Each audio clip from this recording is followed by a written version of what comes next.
I think this movie has zero missteps. Zero. Not one.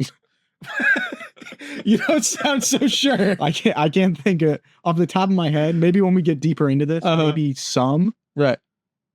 But off the top of my head, none. I could think of two. I assumed that Jar Jar was like the Prince of the Gungans. No. Is he not? No, Jar Jar is not the Prince of the Gungans. Oh, I'm learning so much about this film today. I need a midichlorian count.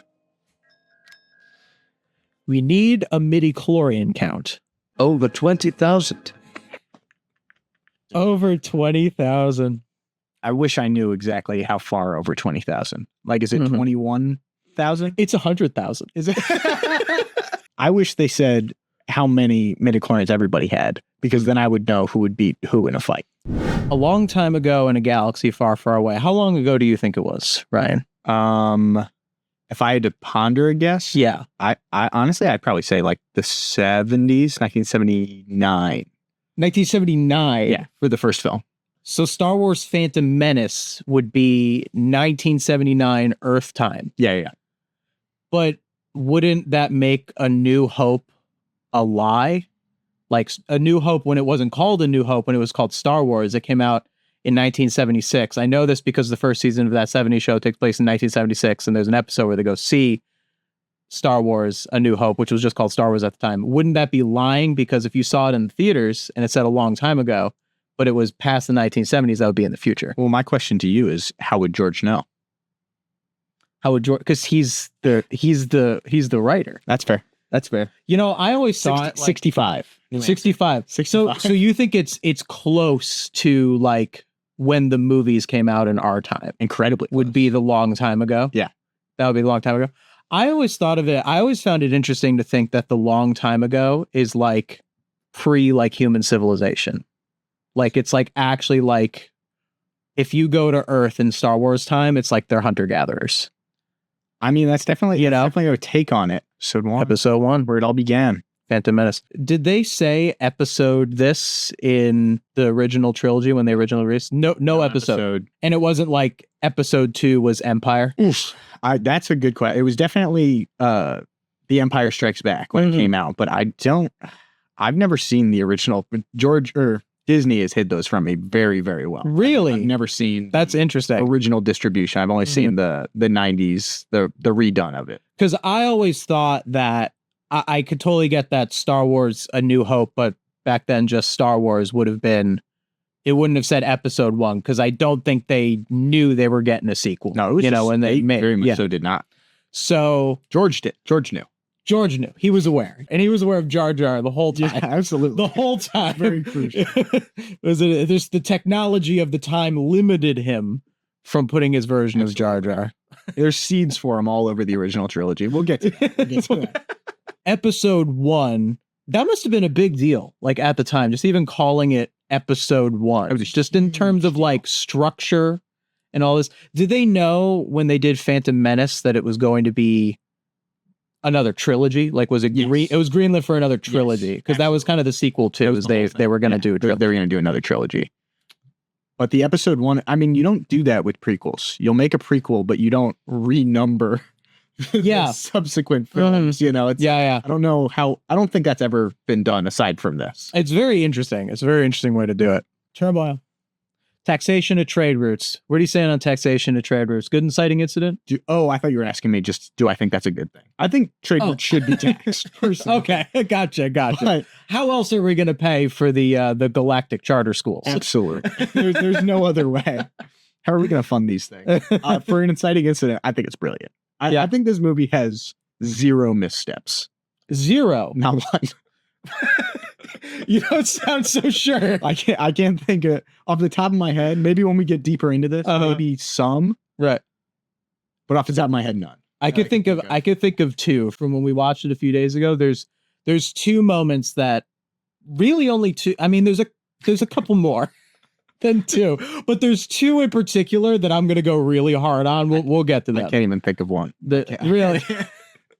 Honestly, the two that I'm going really hard on are really not that bad. They're really not that bad. I do genuinely like taxation of trade routes, though. It's a different type of set. There's no fascist empire involved. Yeah.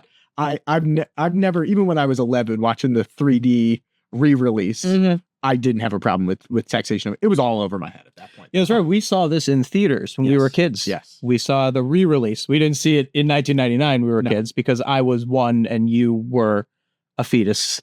I don't even think I was a fetus yet. You weren't even a fetus. How sad is that? Not even a fetus. Not even a fetus. Not even a fetus. Just no way to see. But we got to see it the way George wanted it to be seen, which is Jar Jar's tongue coming right at the audience in that one.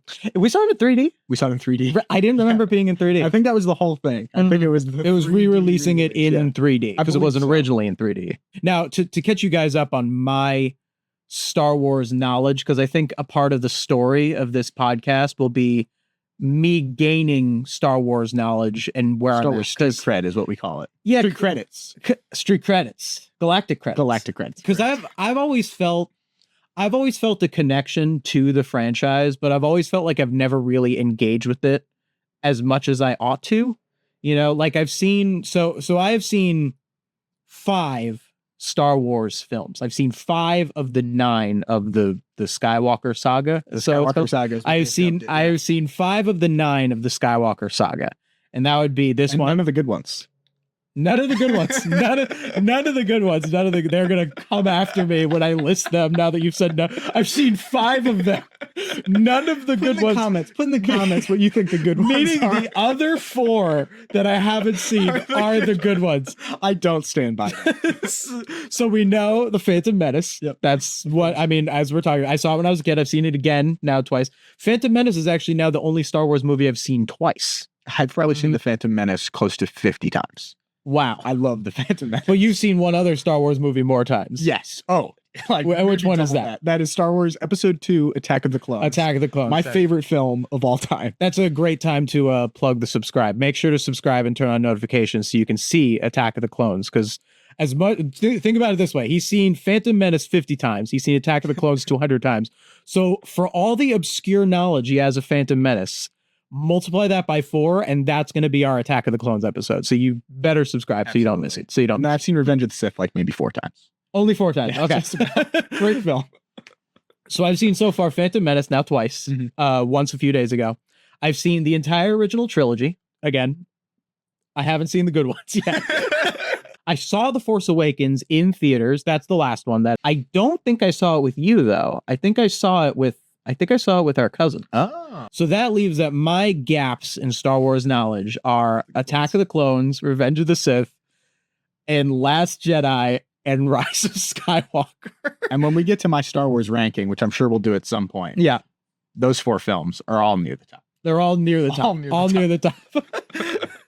Is any of that sarcasm? I'm not crazy about Episode 8, but Episode 9 was a religious experience for me, and I'll leave it at that until we get there. Gotcha. Yeah. We should focus mostly on prequels. Yeah. There's a lot of just other general Star Wars talk. So in relationship to what I remember of the original trilogy and just the idea of like the Empire, you know, that's a very specific big bad of the original trilogy. You know, it's media. It's of media. Yeah. I mean, but like if you want, like the Empire weighs heavily from the very beginning of A New Hope.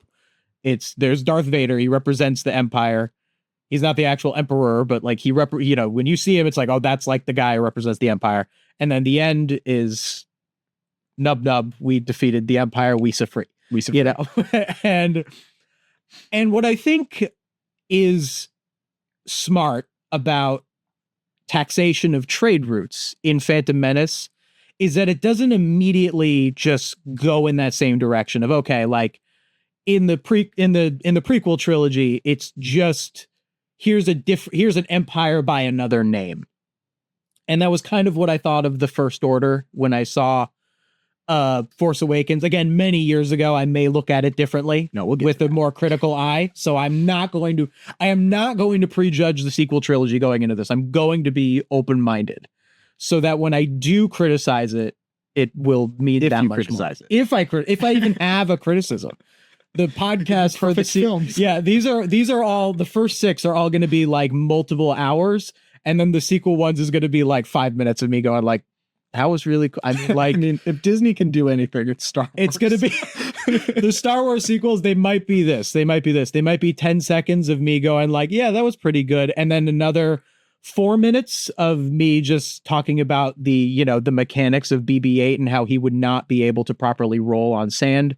Me just rattling off Glupshitos. Just as many as I possibly can. Yeah. Oh, yeah. We'll get into Glupshitos. We'll get into Glupshitos. So I think that's like an interesting thing about the trade disputes is that it makes the villain of Phantom Menace more nebulous, like there is like, the guys that will get like, let's look at the guys, there's these dudes. Oh, you're talking about the all their names. This is why I need you. Yeah, we got like this dude, Newt Gunray, and we got there's another guy that kind of looks like him, who's like next to him. Yes, and then of course you have Darth Maul. So there's like, and there is the whole very idea of the Jedi and the Sith. So like there is a villain. The villain does exist, but the whole taxation trade routes, it does give this more nuance. Might not be the right word because they're clearly the bad guys, but it does give this more like nebulous threat. There's no set goal. Like there's no Death Star to blow up. And they do blow up the ship at the end of this film, obviously. Right. Yeah. Giant. You got to blow up something. But there's no Death Star. There's no Empire that is, a threat to the galaxy. Yeah. It's just, some nefarious goings on in the Galactic Senate. All right, let's talk Glupshitos. Yeah, let's talk shitos. Let's talk Glupshitos. So for anyone who doesn't know, would you be able to define the term Glupshito for the audience? So I have a bit of a nebulous view on Glupshitos. There's what I like to refer to as a true Glupshito. Mm-hmm. And this is my own personal take on the internet trend that is Glupshito. Is a true Glupshito is a character who has no lines, or I should say no lines in English. Okay, no lines in English. And has a name. It's that simple. Okay. They need to have a canon name and have 0 lines in English. So they can have lines in an alien language. Yes, and like, is Sebulba a Glupshito? I wouldn't say so. Does he speak English? No, of course not. He speaks Huttese. Right. But I think Sebulba is so focused on. Sebulba is the rival to Anakin Skywalker. Let's bring him up. I'm so sorry. I messed that up too. Their name can't be said in the film. Okay. If they say, "Hey, this is," we're getting up on Gragra's scene. That's great. Yeah, we'll show Sebulba for everyone here. They say Sebulba 50 times in this film. So Glupshito came from, I believe it was a tweet. Yeah. It was like a tweet where someone was like, Star Wars fans be like, I can't wait to see my favorite movie because Glupshito is going to be in it, and it's like some random background character. Yeah, it's just people getting psyched up about a guy in the background with a silly name and a silly face. Mm-hmm. And from there, the term got a little bastardized to the point where you could easily call a character like Sebulba offhandedly a Glupshito because they're a minor character and they're a weird alien and they're only in a couple of scenes. But Sebulba has too much plot significance. Like, you also have to think of it from the perspective of, to a non-big Star Wars fan who's maybe seen the Phantom Menace once. Yeah. They're all Glupshitos, except for Qui-Gon Jinn, Obi-Wan Kenobi. Yeah. Maybe a Glupshito is a more nebulous thing than we think, which is why I like to say a true Glupshito. A true Glupshito is their name is not said in the film. They have no lines in English, and they have a name that is canon, and it is confirmed, and everybody agrees this is their name. The scholarly definition of Glupshito. Yeah. So as we move forward, we will be using the scholarly definition of Glupshito, which is that more narrow definition, and not just be referring to Yariel Poof on the Jedi Council is a textbook Glupshito. Yeah, well, who was that? Why do we find That's the gentleman with the very long neck. That's Yariel Poof on the left there. Nice long neck. Can't remember the name of the gentleman with the beard and the snake legs. You probably can't tell, but that guy has a snake. He does have a snake body. I did not notice that. He's very, very cool. And he looks like kind of one of those dogs. Yes. But the long hair. Very, very important characters though, all around. I think every Glupshito builds the unit. That's what I truly love about Star Wars. I love lightsabers. I love taxation of trade routes. I love Gungans. But what I really love are Glupshitos. Well, it makes the world feel more lived in. You know what's funny? It actually ties into me as a YouTuber. My very first video on media analysis that I ever did was a SpongeBob video, and it was on the background fish in SpongeBob. So in a way, those are SpongeBob Glupshitos. Absolutely. You know, like 100%. I just made that connection where you have like Fred and Tom and Harold, like they have names, you know. And presumably lives. Yeah. You know, Yeah, you yeah. get to fill in the blanks for them, or you can go on Wikipedia and learn all about their endeavors. Where does the information about Glupshitos come from? Everywhere. From Everywhere. the backs of toy, you know, the boxes, Oh. from trading cards, from novels, from comic book, like, and a lot of that stuff has been made non-canon. When Disney acquired, they refer to it as legends in the Star Wars. When they executed their own Order 66. Absolutely. They killed all of the legends in a very contentious. And I mean, Darth Sidious only killed all of the Jedi. I mean, how many Jedi are there compared to all the Glupshitos? Like that is Glupshitos remain. Like not to Glupshitos still live. Yeah. But their backstories, You know, not to compare genocides. Just saying, you know. who's more evil, Disney or Darth Sidious? That's the real question we're trying to answer, I think, with these nine films. Do you know why George had such creative control over this film? I don't. He sold the toy rights to the prequels before they made the prequels. So I don't remember what the company was that he sold the rights to, but he got whatever money he needed to make these films based on the promise that he would make these films and sell toys. So really, it's an indie film. Because I know, like, the well-known fact about George Lucas as a businessman was the marketing rights to the toys from the OT. And this is the point where, by extension, he was able to do this, though. Like, it didn't belong to the company that made the films. It was George. So he could go to Mattel or, forgive me, I don't remember exactly who it is, but he could go to them and say, hey, I'm going to make more and I'm going to sell all these toys. And you remember how well those toys sold? We're going to make a Jar Jar freaking lollipop. The Jar Jar lollipop. I think we need to show the Jar Jar lollipop. This is the Jar Jar. This is the Jar Jar Binks lollipop. Just so we, if you can't tell either, the candy is the tongue. The candy is the tongue. Just in case you ever wanted to French a Gungan. Let's discuss the concept of the opening crawl. Yeah. So I was mentioning how when we watched it, the opening crawl reminds me of like a common saying with like film writing, which is you have to understand the rules to break the rules. Because in so many ways, having your film begin with an exposition dump of text could be weak or not very good, you know, all that sort of stuff. But Star Wars famously has the opening crawl always. And all the mainline films. Yeah. And you were saying that was that's based on something, like it's based on. I believe that is from kind of the, you know, the old Flash Gordon-esque, like this sci-fi world that George was kind of inheriting is this, you know, you get a crawl at the beginning that kind of explains a lot of things to you, or even at the beginning of a lot of like fantasy novels or sci-fi novels, it kind of sets the scene before it really goes into the granular with the individual characters. I think another thing that I noticed is about this opening crawl, and I'll look at the other ones with that very famous opening crawl. Yeah, for exactly what you're talking about. And I'll look at the other ones with this in mind. But the opening crawl, it's really only setting up the conflict. You'll notice it's not setting up the lore. You know, like it says 2 Jedi Knights. It doesn't tell you what Jedi Knights are. It just says that they're being sent there. And it just says that there is a trade dispute, that there is this.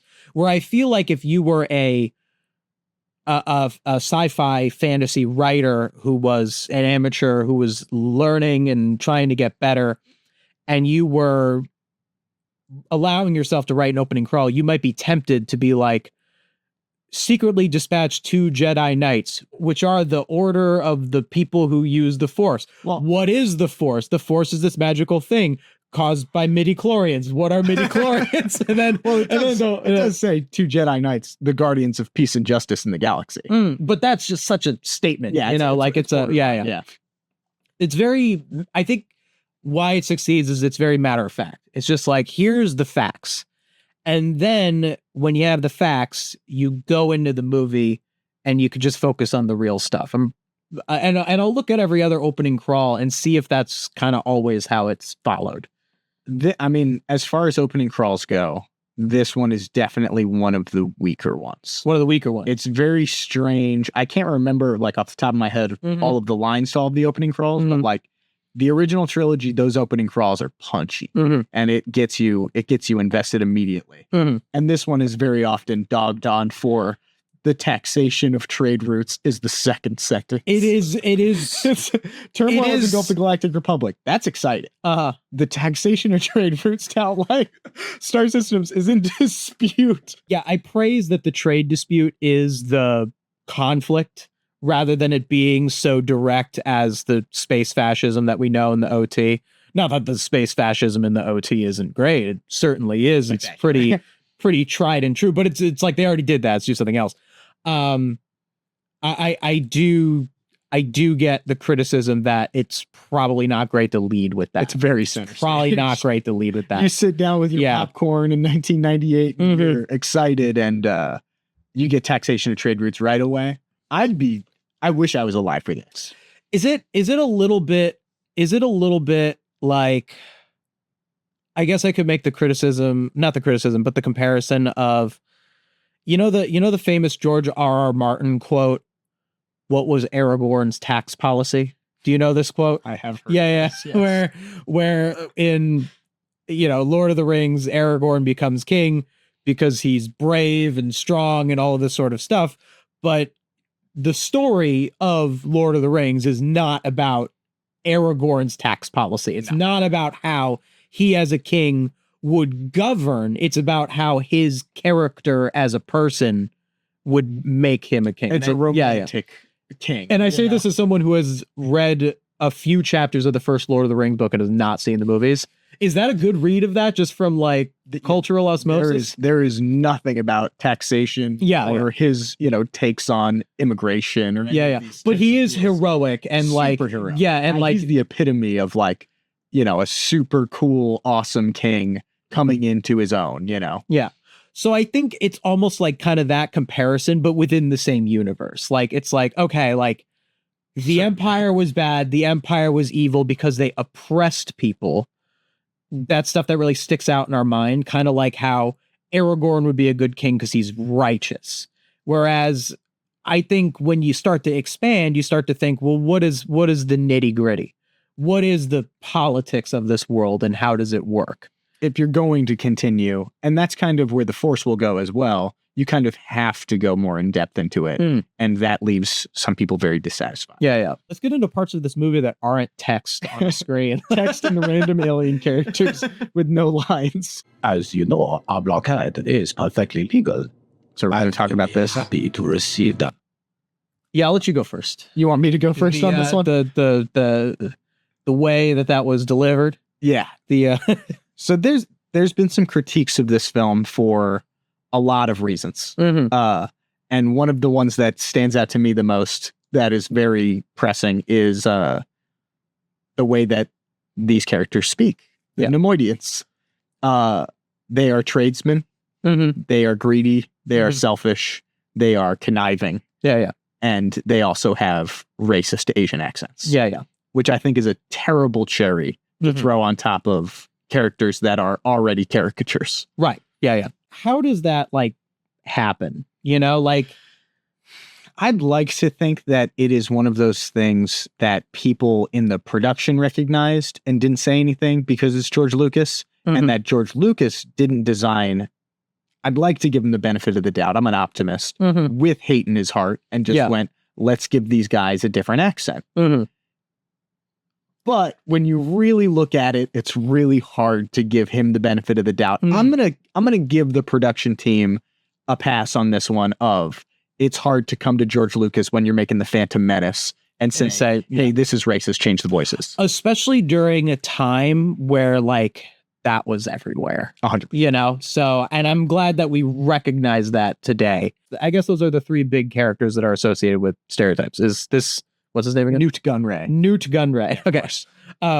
I'm surprised you didn't remember that one. Yeah, Jar Jar and Watto. Those are going to be like the three. I think part of the problem too is it goes beyond the voice. It would be one thing if Newt Gunray sounded like this and was a different type of character without these types of stereotypes that are attributed to Asian characters throughout Western media. Okay. I like that. Yeah, my biggest problem with it is that it's too many things. It'd be one thing if he had an Asian sounding accent and was not followed up with a bunch of other things that are typically very negatively applied. Right. That actually makes a lot of sense, especially because, and this is, I mean, he's all up in makeup, but this is a white actor who is delivering the lines.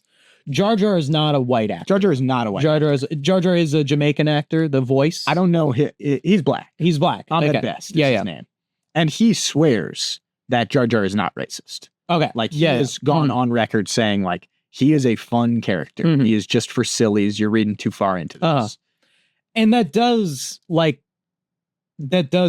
a difference, even like thinking that like, okay, well, like that voice is being done. Yeah, certainly.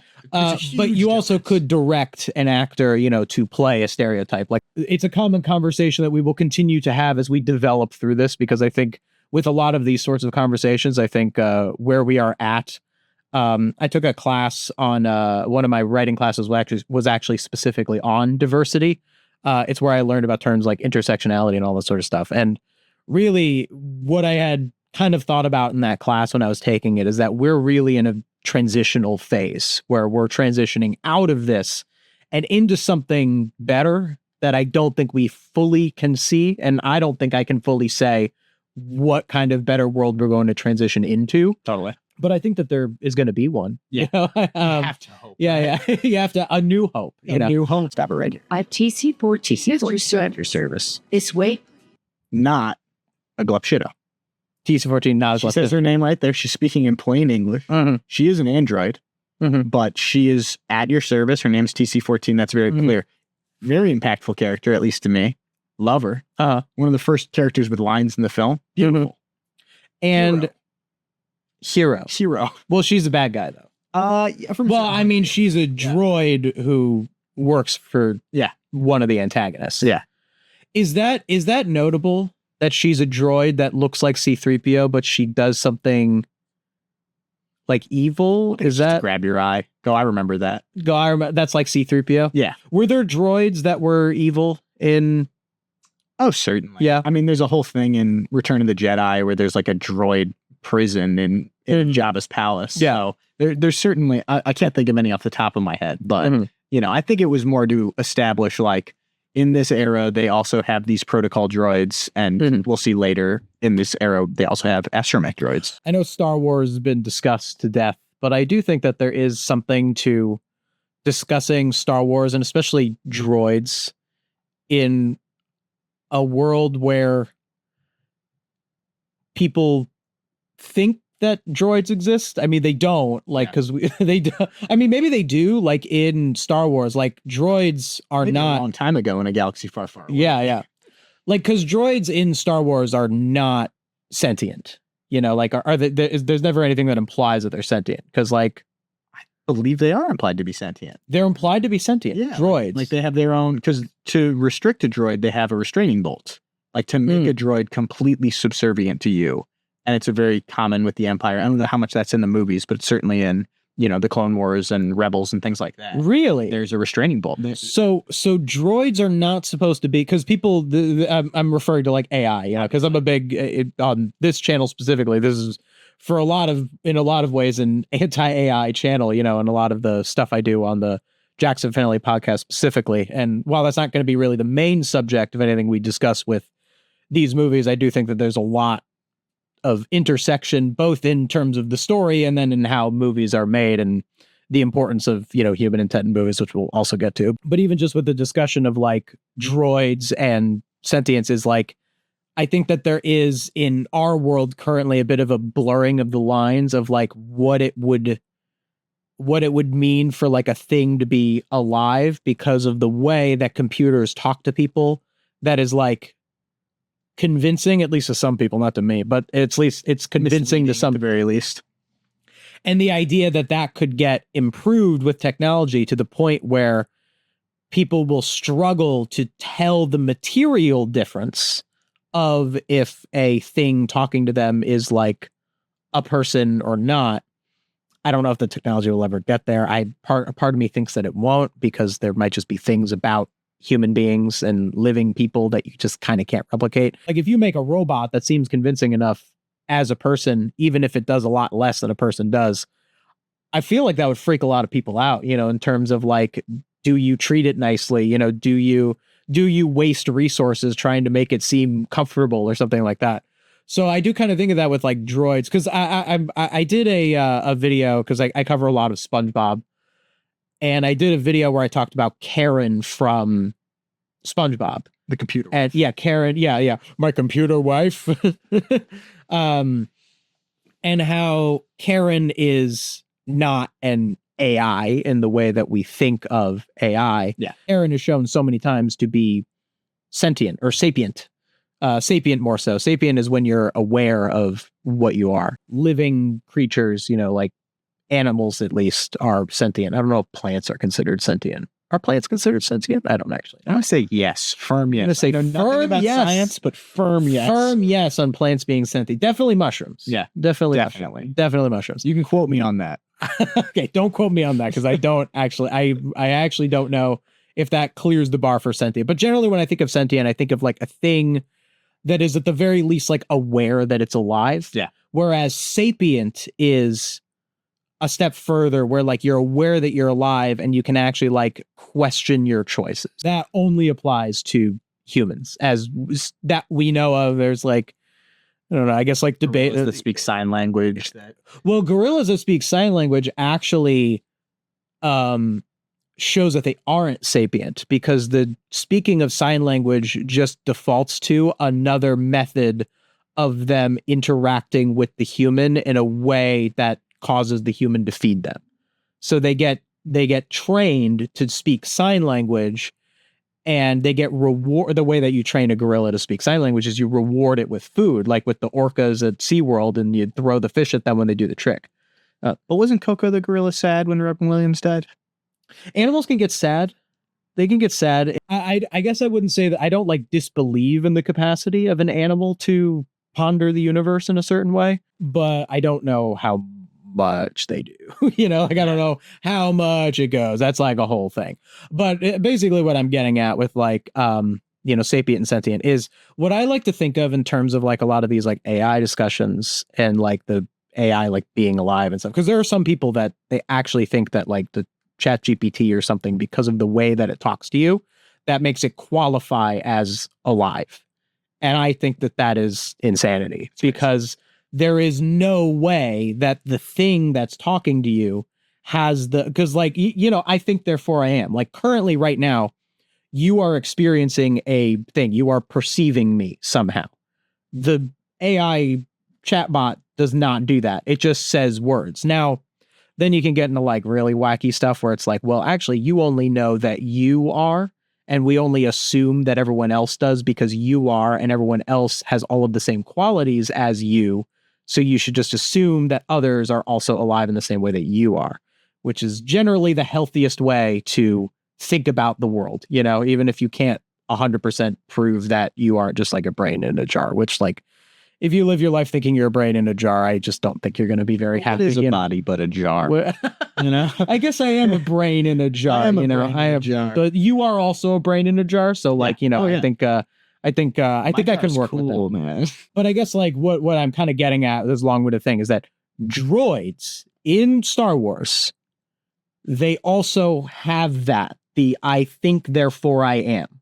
They are sentient and also sapient. I believe so. Yeah. I mean, I don't know if C-3PO ever like questions, you know, I don't think he's ever going like, why God, why? Yeah. Although he does talk about the maker quite frequently. But they are, I mean, and it's funny, you said earlier about, going out of your way to take care of these droids that are alive. Mm-hmm. That in Star Wars, it's funny you said that, is an indicator of whether a character is a really good guy or not. Oh, okay. How much do they care for droids? To droids. Yeah. Like if you are a character that goes out of your way to save a droid or to do anything that you don't have to do for a droid necessarily, that's a good indicator of a good guy. And I think another big thing that's tricky about droids is that the main droids, R2-D2 and C-3PO, all the way back in A New Hope, they are cute. R2-D2 more so, but C-3PO is also like, there's something to, and as a duo, like they are cute and marketable for sure. And also R2-D2 is the MacGuffin of A New Hope. The point is to protect R2-D2 because R2-D2 has the Death Star plans. So it ties together the plot device that you should care about with a character that you care about. And that character is a droid, a thing. So it kind of needs to have that sort of, it's almost like, because the droids, the way that they work in Star Wars, because they are perceived so much as being alive, they seem to almost come off like they are alive, like that. So you're saying that there's like a thing that almost like explains that they're alive? It's, again, I don't know if it's in the films or not, but there is what's referred to as a restraining bolt, which basically makes a droid into your servant. They can't disobey your orders. They can't, go against the Empire, for lack of a better analogy for it. And in other situations, they're fine. They can do whatever that, R2-D2 and C-3PO dip. They're wandering around Tatooine of their own accord, looking for something to do. And R2-D2 wants to find Obi-Wan Kenobi, but that's because he's a good boy. That's because he's a swell guy, not necessarily because he's been commanded to do so. Yeah, it's a very, I think another thing that's really tricky about is that like these droid characters were created they were created 50 years ago, and now it's like a whole like political issue. Like now it's like, so we've spent all this time empathizing with R2-D2 and C-3PO for good reason. The point of the story is to empathize with them. It like you even said, the fact that certain characters treat droids badly or good is an indicator of their morality. And now, 50 years later, we need to tell people that your AI girlfriend isn't real because you have actual consequences to that. And I think that if we're just aware of that, if we're just aware of that difference, I think what it is that it goes into broader media literacy, media understanding that things in stories are not meant to actually exist. I think, because we grew up doing theater together. Oh, our dad was a theater director. And I don't remember if it was Dad who said it. It might have been someone else who said it, but it was definitely in our old studio space. I'm pretty sure Dad said it. It changed my perception of media as a whole. And I remember him saying, so your character doesn't walk like you, doesn't talk like you. And these were things that I was always very aware of. Like that was always something that I thought was fun about acting, was deciding how each character would walk and talk in a way that was different to myself. And when I was an acting teacher myself, that was usually the first two things that I would tell kids to do. If there's anyone out there who is any sort of like acting teacher for kids, that's a great place to start, because once kids latch on to that, it's a very easy way for them to play characters in ways that are not just kids reciting lines. But our dad said one other thing that really stuck with me. And he said, your character doesn't even look like you. And I was like, that doesn't make any sense, because you're literally seeing me. Like, I can talk differently. I can walk differently when I go on stage, but I don't have a different face. And that kind of made me think of like the difference between that, everything that's happening in a story. Like this is easy for us to wrap our head around with books. So you read a book and you know that the book is just words on the page and you're perceiving it in your mind. But a movie, even though you're seeing it, is not that much different, because what you're seeing is still just a representation of different concepts of different things. And I think droids are a lot like that, because the existence of droids is just a representation of treating something that is, or someone more so, treating someone who is in a position that is socially lower than you in a system that you don't particularly have control over kindly. Mm-hmm. And I think that that's maybe what it's kind of getting at with treating droids nicely. I don't think George necessarily wants you to go out and be kind to your dishwasher, washing machine or any of that. Padme does go out of her way to wash that droid up. And that shows that she's a She does. You're so let's find that scene. All right, this is Padme. I'm Padme. He said Jar Jar Binks. You're Gungan, aren't you? All right, let's pause on him. How'd you end up here with that? Let's see the establishing. Yeah, here it is. Here it is. Here's a shot. All right, so this is Padme. So we've already seen her as the queen, but there's the decoy is the whole she's thing. In hiding, of course. Yeah, she's in hiding. So this is really our first scene where we see Padme as not really Queen Amidala. Where she's really like referred to as Padme. I believe they call her Padme in the scene where the fake queen tells her to go here, but this is where she is Padme for the first time. This is kind of the real character introduction, and she is introduced cleaning R2-D2. Yeah. And I remember I made a joke about this scene. How come she's hand cleaning R2-D2? That seems like a huge pain in the ass. Why would these advanced spaceships not have like a dishwasher for the droids? Yeah, the reason that she's cleaning R2-D2 is because that's the point, is that it's showing someone who is a queen doing manual labor, doing this, and also manual labor that is in service of someone else, someone being R2-D2. Totally. So that is a very good example of exactly what you're talking about, of treating droids nicely as a way of... And we all love R2. So it's a good way for you to love Natalie Portman, too. Thank you, R2-D2. Yeah, there we go. That's exactly what I'm talking about. Like that happy chirping, it says. Yeah. Like the way that it has R2-D2 beep, it's supposed to communicate. You know what? I think that's the answer, is that you don't need to say that the droids that they have a thing in them that makes them sentient. I said this about Karen in SpongeBob, is in the Plankton movie. I don't know if you knew this. Have you seen the Plankton movie? I missed that one. It's all right. I enjoy it. I spoke positively on it.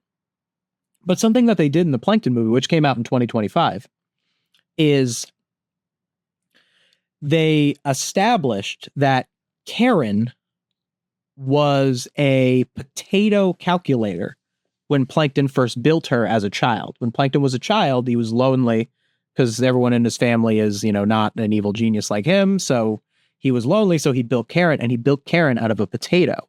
So it established that Karen was a potato, that she was a living thing. SpongeBob has one episode that is blatantly anti-AI. It's called Smartificial Intelligence. Funnily enough, I haven't covered it. I think I'm going to do a broader video at some point about how SpongeBob criticizes technology, even to today. It's actually one of, even like by modern SpongeBob standards, it's actually a great episode, because modern SpongeBob does not make good episodes very often. But Smartificial Intelligence is actually a pretty good episode, and it's about AI. So they're aware of the existence of AI, so I theorize that the reason that they made Karen a potato is to basically be like, Karen's not an LLM. Karen is alive. She's just a potato. The potato is alive, and the computer just gives that organic being life. Just take her a step away from that. And I think that's fine. And I think that, and I don't really take issue with that backstory. I actually praised it in my video because, one, it makes it really clear that she's a living thing, and it is kind of it makes sense too, like a potato clock. That's a very common, first science project for someone like Plankton. Would that work underwater? A potato clock? Yeah. No. Okay. If they never established that Karen was a potato, I think I would still believe that she was alive. In the same way that I am believing that R2-D2 is alive because of the happy chirping. Yeah. But at the same time, could we create a robot that is not alive, that literally does not have the thing behind us, the I think, therefore I am, that we are experiencing right now, that you watching this undoubtedly know you are alive right now watching this. Your chat bot on your phone does not have this. No amount of code will make it have this. But you could make something that, like the happy chirping on R2-D2, would make you believe that. And I think in a movie, that doesn't matter, because no one in this movie is actually alive. No one in this movie actually exists. Qui-Gon Jinn doesn't exist. Yeah. Padme doesn't exist. Like, they all are as not alive as R2-D2 is, because none of them exist. Because they all died a long time ago. They all died a long time ago in a galaxy far, far away. They don't live forever, you know, except for Palpatine, who somehow returned. So we'll get to that. Okay. But the things that R2 is supposed to represent is real. That's the part of the story that's real. And that's, I think, what makes R2-D2 alive. I think I've actually really figured out my way of viewing the droids in Star Wars in a post LLM AI world. I think that is how we should view the droids from a media analysis standpoint in this era. I love droids in Star Wars. I hate robots in real life. Anytime I see a robot in real life in the grocery store, yep. You know, just in my daily life, I see. I wish I liked. When I was a kid, I always thought I would like robots if they were real, and now they are, and I hate them in every capacity. How do you fact check stuff without saying, Grok, is this true? How do you know if things are true if you don't ask Grok? You don't know. Wait. Do you actually? I don't know. Wait. Grok is. Hold on. It's an AI. You don't know what Grok is. I don't know what Grok is. I feel like I don't want to tell you because I think that your life is better than mine for having not known. No, I haven't heard of Grok. Is it something to do with the football player? I feel like if I feel like I can't take responsibility for telling you. It's like, is it a ChatGPT thing or is it separate? I think I have to tell you. It's the Elon Musk XAI ChatGPT. It's built into Twitter? I'm gonna dead name X Twitter. It's built into Twitter. You didn't know this? No, I had no. So like if you tweet something, or how do you use it? Is Twitter a different app than I remember it as? I haven't used Twitter in 10 years. I don't use Twitter either, okay, but I am, you know, my job is to hate AI. Yeah. Or a portion of my job is to hate AI. It's not my entire job. Most of my job is to talk about SpongeBob episodes, but a portion of my job is to hate AI. And hopefully another portion of my job is to talk about Star Wars. That's what I'm trying to do here. I can't believe you didn't know. Really That's so funny. I still don't even get it. That's so funny. Yeah, okay. All right. So great. I'm going to have to explain what Grok is. All right, you teach me about Star Wars. Yeah. I'll teach you what Grok is. I'll tell you great. All about the Goongans. So no, it's basically just on X, the everything app. There's just a thing. Yeah, there's just a thing on the side, and it says Grok. And yeah, it's basically just like ChatGPT, but it's made to be more conservative. Like it's made to be more biased towards being conservative. There was a whole thing where like people were mad because you would ask Grok, like, you know, like what is gender affirming care? And it wouldn't answer like that's evil. Like that is actually a thing. So I don't know how biased it is, but I've heard that it's like a more like right-wing biased thing. Also, it had way fewer restrictions than average on generating explicit images of women. That was you knew that news story? No, I assumed that would be a problem. That was it actually, it's even worse than that, but I don't even want to get into it just because it's we're talking about fun things. Yeah, we're talking about fun things. I want to talk about Star Wars, but like and trade disputes. But anyway, yeah. So the big meme that I was the joke that I was saying is that there's a common thing where it's like there would be a tweet and there'd just be a response to the tweet. It says "@Grok, is this true?" Oh, so it's questions by tweeting? Yeah. So on a tweet, you can't ask him questions on your own. I think you can ask him questions on your own, but it's like an account. So it's like so stupid. So I'm just looking at R2-D2. Look at how much personality he has here. All right, like I could just see R2D2 in this frame just with contempt with what we're talking about. R2D2 likes Grok. People will say, "At Grok, is this true?" And then Grok will respond and tell you whether or not it's true or not.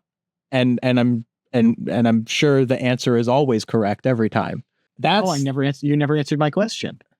Who do you think the Phantom Menace is? You didn't ask me that question before. Did I not? No. I meant to start this off by saying. Okay. Who do you think? Let's start this over. Cut that out.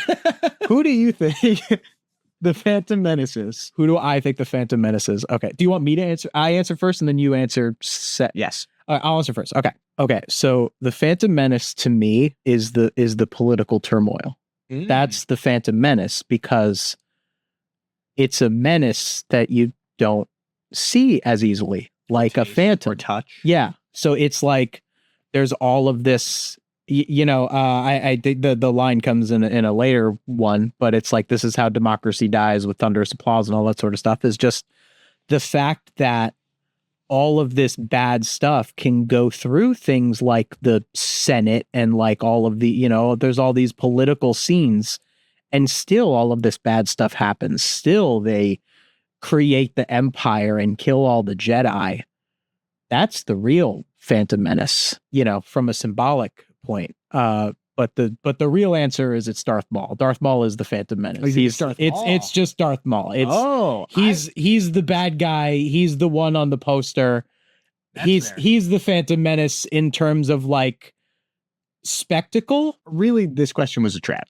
Okay. Because the problem with the question was that the title of this movie makes no sense at all. Okay. It's the Phantom. It's so established in Star Wars that the first one's called the Phantom Menace. Yeah. What does it mean? There's no phantoms anywhere. There's no clear. I don't think there's a clear answer to this because Darth Maul is not a phantom. He's a man. He's a menace. He's a menace for sure. Darth Maul's not a fan. Why does he look like that? Why does He's a Zabrak? That's just like people, like there's just like a planet of people that look like Darth Maul. Yeah. So, I thought that he was like a normal dude who like the Sith powers made him look like that. Well, that's why his eyes are yellow, maybe. I'm not sure. His eyes are yellow because he's a Sith, but everything else about him is they just look like that. You have horns and sometimes your face is red. I mean, other ones you know what? Yellow. This is like the first time I am thinking that's why Darth Maul looks like that. I literally always thought that Darth Maul was just like a regular guy. He's a Zabrak. And then he became a Sith. And then it's like, yeah, like you're like a Sith. And he's like, cool, like I want to use my Sith powers to make me like look like this. Look really cool. Yeah. Or it's like, or not so much like he did on purpose, like just that his particular Sith magic made him look, because really I guess I didn't see 2 and 3, so I don't know that much about Count Dooku, because Count Dooku also a Sith Lord? Count Dooku is a Sith Lord, right? Not exactly. He's not a Sith Lord? Kind of. All right, I haven't seen 2 and 3. I've assumed we'll get very deep. Okay, we'll get deep. Sure. But like, if you think of like, okay, like think of the 3 Sith Lords that we know of, there's Emperor Palpatine, and Darth Vader and Darth Maul. Like those are like the 3 off the top of my head. Like you probably know more Sith Lords than that. But certainly in Legends I could name several. Yeah, I really like. I can only think of those 3, and all those besides Darth Maul. If you take the Emperor, well, he's not called Emperor Palpatine in the OT. Is he actually called Emperor Palpatine? I want to say they say Palpatine. I know they say 100%. Somehow Palpatine returned. That's the sequels. But in the OT, is he ever referred to as Emperor Palpatine? I believe he is Palpatine. He is Palpatine. Okay. So. I wasn't sure if he was just called the Emperor. I think the only thing that they added for the prequels is that his first name is Sheev. So his name is Sheev. Okay, so he is Emperor Palpatine. Just wanted to make sure. I believe. So you have Emperor Palpatine, and he's all, shriveled up and this and that. He looks all like monstrous. And then you have Darth Vader, and Darth Vader's in the suit all the time. And like, we know that that's just because he was severely injured. But I guess just that pattern recognition made me think that like Sith Lords look, the way that a Sith Lord looks like as the Sith Lord is not who they looked like before. But Darth Maul just always looked like that. Yeah. That's just And so you keep saying Sith Lord, and I'm not 100% sure that he would be considered a Sith Lord. He was the Sith apprentice. Yes. Because they say later on who was the master, who was the apprentice. I believe he's a Sith, but I believe only Sheev is the Sith Lord. Well, because there's only two at a time. Yes, the master and apprentice. Yeah. So in the OT, it's Palpatine is the master and Darth Vader is the apprentice. Yes, and that gets very messy with all the TV shows and things like that. Yeah. But they always have good excuses, and that's what's important. Although, not that this is relevant to the Phantom Menace, but I will say it just so people in the comments don't come at me. I do know this. The dark side does pervert you. Mm-hmm. The more you use the dark side, the more fiendish you become. That's another reason why I thought Darth Maul, that's like his Sith form. No, it's just what he looks like. It's just what the Zabraks look like. That's so interesting. That is what the Zabraks look like, but he might look a little different because of his Sithness, but I don't know. Because that would and I think also, let's be real, he was designed to look evil. Yeah. That's the whole point. Even if there are other characters that are of his race, it's later on, and they kind of have to work backwards. Like, let's say you have someone who's on the Zabrak planet. Yeah. Like his brother. And they're Savage like, Opress. yeah, but let's say you got someone on that planet and they're like that planet's version of Habitat for Humanity, and they're building houses for the poor and stuff, but they just look like that, you know, just might be a little odd, but on their planet, that's they all look like that. You look weird to a Zabrak. Exactly. Yeah. Maybe I look like a demon. Maybe I'm the kind of character design that would be associated with evil on another planet, because it all comes from just our perception based on just certain things, and red and black colors, these sorts of things, horns. Yeah. It's devil imagery. Yeah, that's kind of the whole and thing. Some of the what is it, the draft images for the concept art for Darth Maul is chilling. You look at some of that. Terrifying. As the original Darth Maul. Chilling. Very, very. So they had the intention there at all times. He didn't look like a devil necessarily. Yeah. It's clear. It's too horror. It's too horror. The final design works a lot better for it. Because he also looks cool. No child wants to buy a toy of this. That's terrifying. No. Darth Maul, though? Yeah. With the double-bladed lightsaber? That. Yeah. That's what you want. The final design is definitely the correct choice. So do you have an answer on who the Phantom Menace is? Is it just no one? My base answer is it's the Emperor. It's the Emperor. Is this guy? Yes. This is Darth Sidious. If I saw the top of his face, I might have been able to put together if he's anybody else in the film. But based on this, I can say if he's anyone else in the film. We'll find out later if he is. It's hard to say. It's really hard to say. I think he might just be unrelated. Dioxys. Yeah. So Sheev there. Darth Sidious has told them to kill the Jedi because the Senate are mingling too much. They're getting too into what's going on here on Naboo. He didn't think that they would play their cards this heavy, and he's just trying to sweep this whole thing under the rug. It's not going to be that simple for him, obviously, and I feel like he should know that as well. But I love this as an inciting incident of they come through. I think they look so sweet when they take off their cloaks. That's iconic to me. Just that's a cool Jedi and his, Padawan going through. And the lightsabers just coming right out there with the lightsabers. Absolutely. One green, one blue, too. Just right away with the homage to the originals. Yep. Because Luke has a blue lightsaber in the first. Yeah. And then the green one. And Jedi. Yep. Immediately it kind of establishes that lore of, we got the multiple Jedi. Because really we haven't seen multiple Jedi working together. That's what I think is so special about the prequels. That the sequels doesn't do as well is there's 10,000 Jedi. I can't remember the exact number. I'm sure there's a number they were putting on everything in this film. Yep. Midichlorians. Yeah. Well, we'll get to that. But that's what I have always been so drawn to about the prequels. What I think is so special about them, genuinely, is you see just a slew of Jedi working together, doing all sorts of very fun things. So much of the prequels that I think was disappointing, I can't speak from a firsthand because I didn't watch the originals and then wait for the prequels, was so much of this comes from the scene where Obi-Wan is talking to Luke. And he mentions, I fought with your father in the Clone Wars. The Clone Wars. And he's very vague about everything. And it's this, the Jedi used to whatever and all this stuff. even the Jedi robes in the prequels come from what Obi-Wan wore on Tatooine. Yeah, which was just supposed to be cloak, what you wear. He's in a desert. And aren't there other characters that are not Jedi that wear the same outfit on Tatooine? Oh, I'm sure. Yeah. Yeah. I mean, you know, his uncle probably wears a cloak. You know, it just makes sense. You're in the desert. You don't want sand in your eyes. And, you know, want to keep yourself out of the sun. But it's so iconic that that's Obi-Wan's outfit. Yeah. But there was speculation and legends books for years, you know, talking about the Clone Wars and all these different things that eventually became the prequels, which I find very exciting because The Phantom Menace is the first movie I ever watched. But if you watched, you know, episode 4, 5, and 6 growing up and then waited 20 years, and then these came out and you had all these great ideas and maybe read some books and it's mostly about pod racing and taxation, I can see why you would be a little upset. This is definitely why there is so much that is gravitated towards the final fight, you know, like let's just see a little bit of it. Oh, we got this part.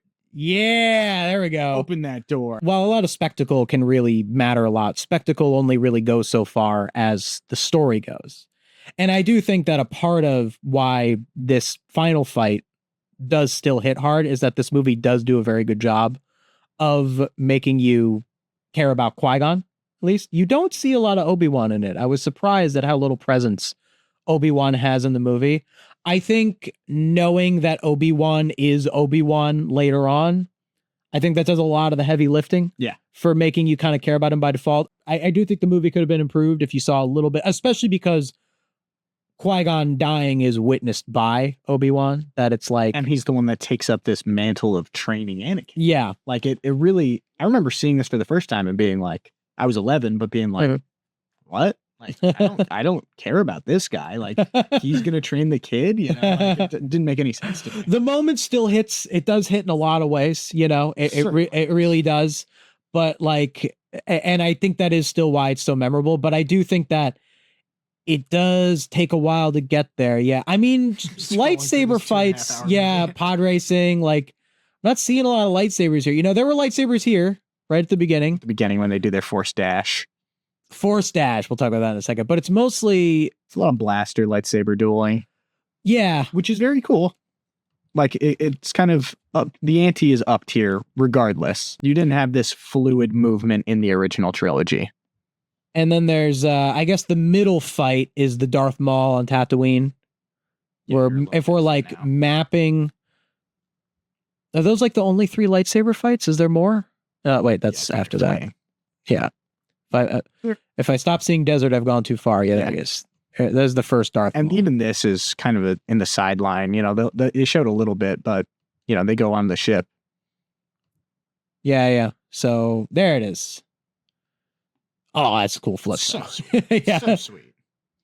And he hasn't unsheathed his second blade yet here either. Yeah, there's the reveal. And it is important. Like I do like this fight also because it comes after. We'll talk a bit about like the whole Anakin Qui-Gon relationship. I think that's a pretty big core of the movie. And the fact that we're talking about Qui-Gon's death and how it hits is that his last words are about Anakin, and that does... Duel of the Fates is in regard, you know, the song that is playing during their duel. It's the fate of Anakin. Yeah. If Qui-Gon dies, his life is going to be very different than if Qui-Gon lives. True. Like that is the fates that are involved there is Anakin Skywalker, who obviously is the chosen one. They've talked about this. So the stakes are clear there. And then obviously if Obi-Wan dies, things are even worse for Anakin. Okay. Well, it's definitely hooking me in. But I guess even like if you compare it to and I guess there's some pros and cons to starting with the prequels, is that like I don't have as much knowledge of immediate comparisons to the OT, but like lightsaber fights in the OT wasn't as much of it, right? Like even I mean, they raised the stakes with each of the original trilogy. Like in the first one, it's really just the duel between Obi-Wan and Darth Vader. And that fight, maybe I'll get clowned on for this, but it is terrible.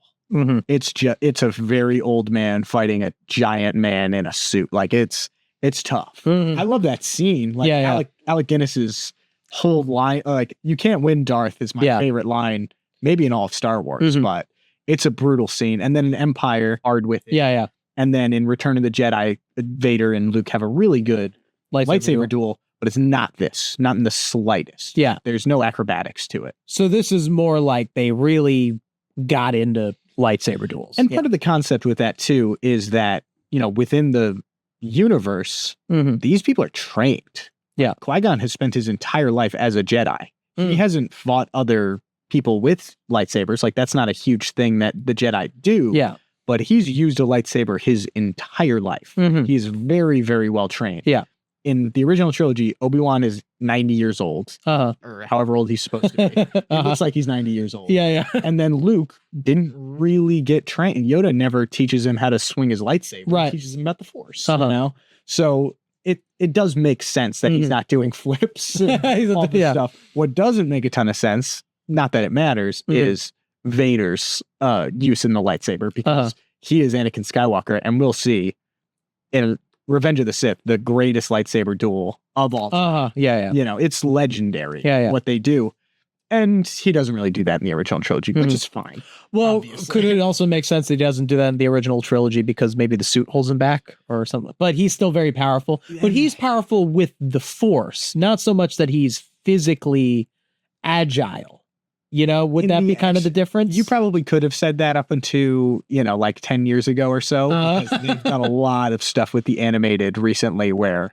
And in the Darth Vader does flips as Darth Vader. Yeah. Jumping around. Oh, we got to talk about Force Dash. Yeah, Force Dash and shield generators. Let's go. Let's go.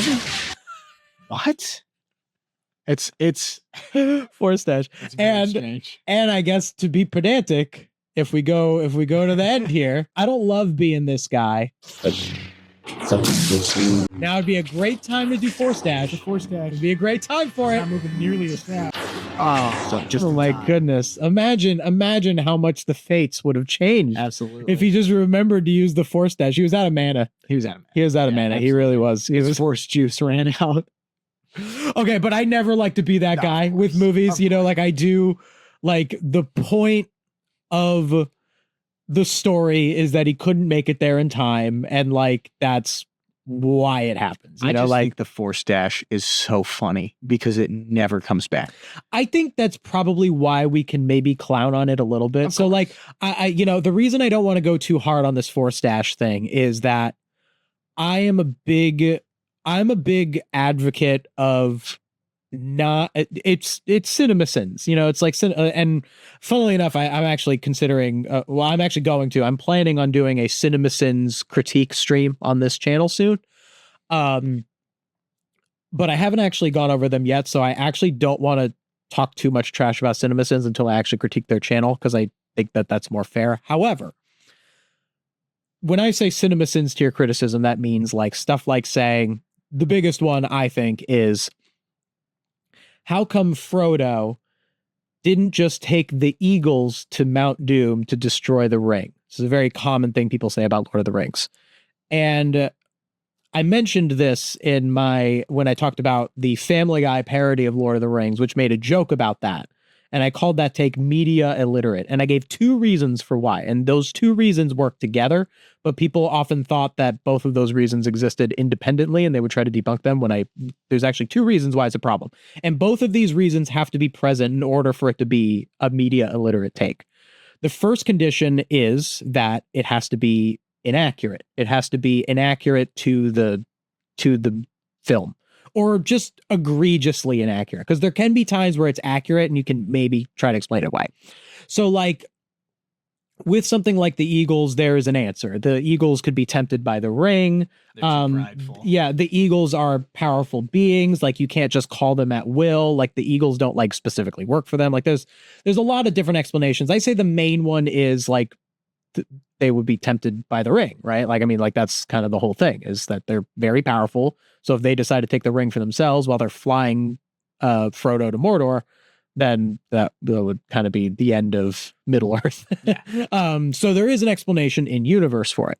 But another problem that I think happens when you focus on stuff like the eagles is that you're looking at the surface level problems with the logic rather than looking at the reasons that those problems exist. So it's not so much that we shouldn't look for logical inconsistencies in movies. We should. Movies should be logically consistent. When movies fail to be logically consistent, it messes up our suspension of disbelief, and then it doesn't get across its message, which is the whole thing that I argue is the point of movies. So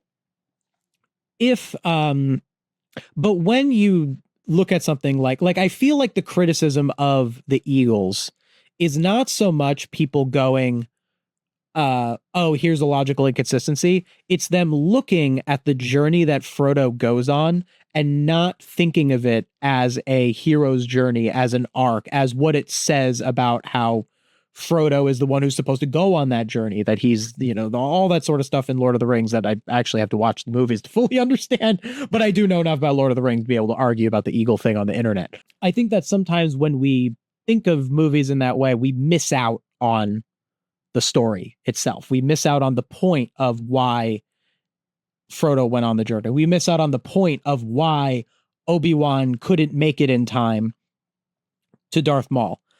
But at the same time, did they have to do a Force dash early? Like, was there a so funny. Completely unnecessary. Like, so strange. And again, I don't know everything about Lord of the Rings. Like, maybe it could be maybe they just didn't need to have the Eagles at all. Like, maybe that could be a legitimate criticism. I don't know. Maybe to not have this conversation, I don't think it is. Even from what I know about Lord of the Rings, which is not everything, I'm pretty sure that's not going to be my take on it. But the Eagles flying them home, it's kind of a triumphant way to get back. It also explains how they don't have to walk all the way back when they walked all the way there. And it does kind of give this sense of the journey is over, let's fly back. And it's I can already feel, just from an understanding of story structure and the description of how that happens, that's basically the feeling that's coming from that. Force Dash just feels like they were trying to show a special effect and add a Jedi move. Yeah. So it's this.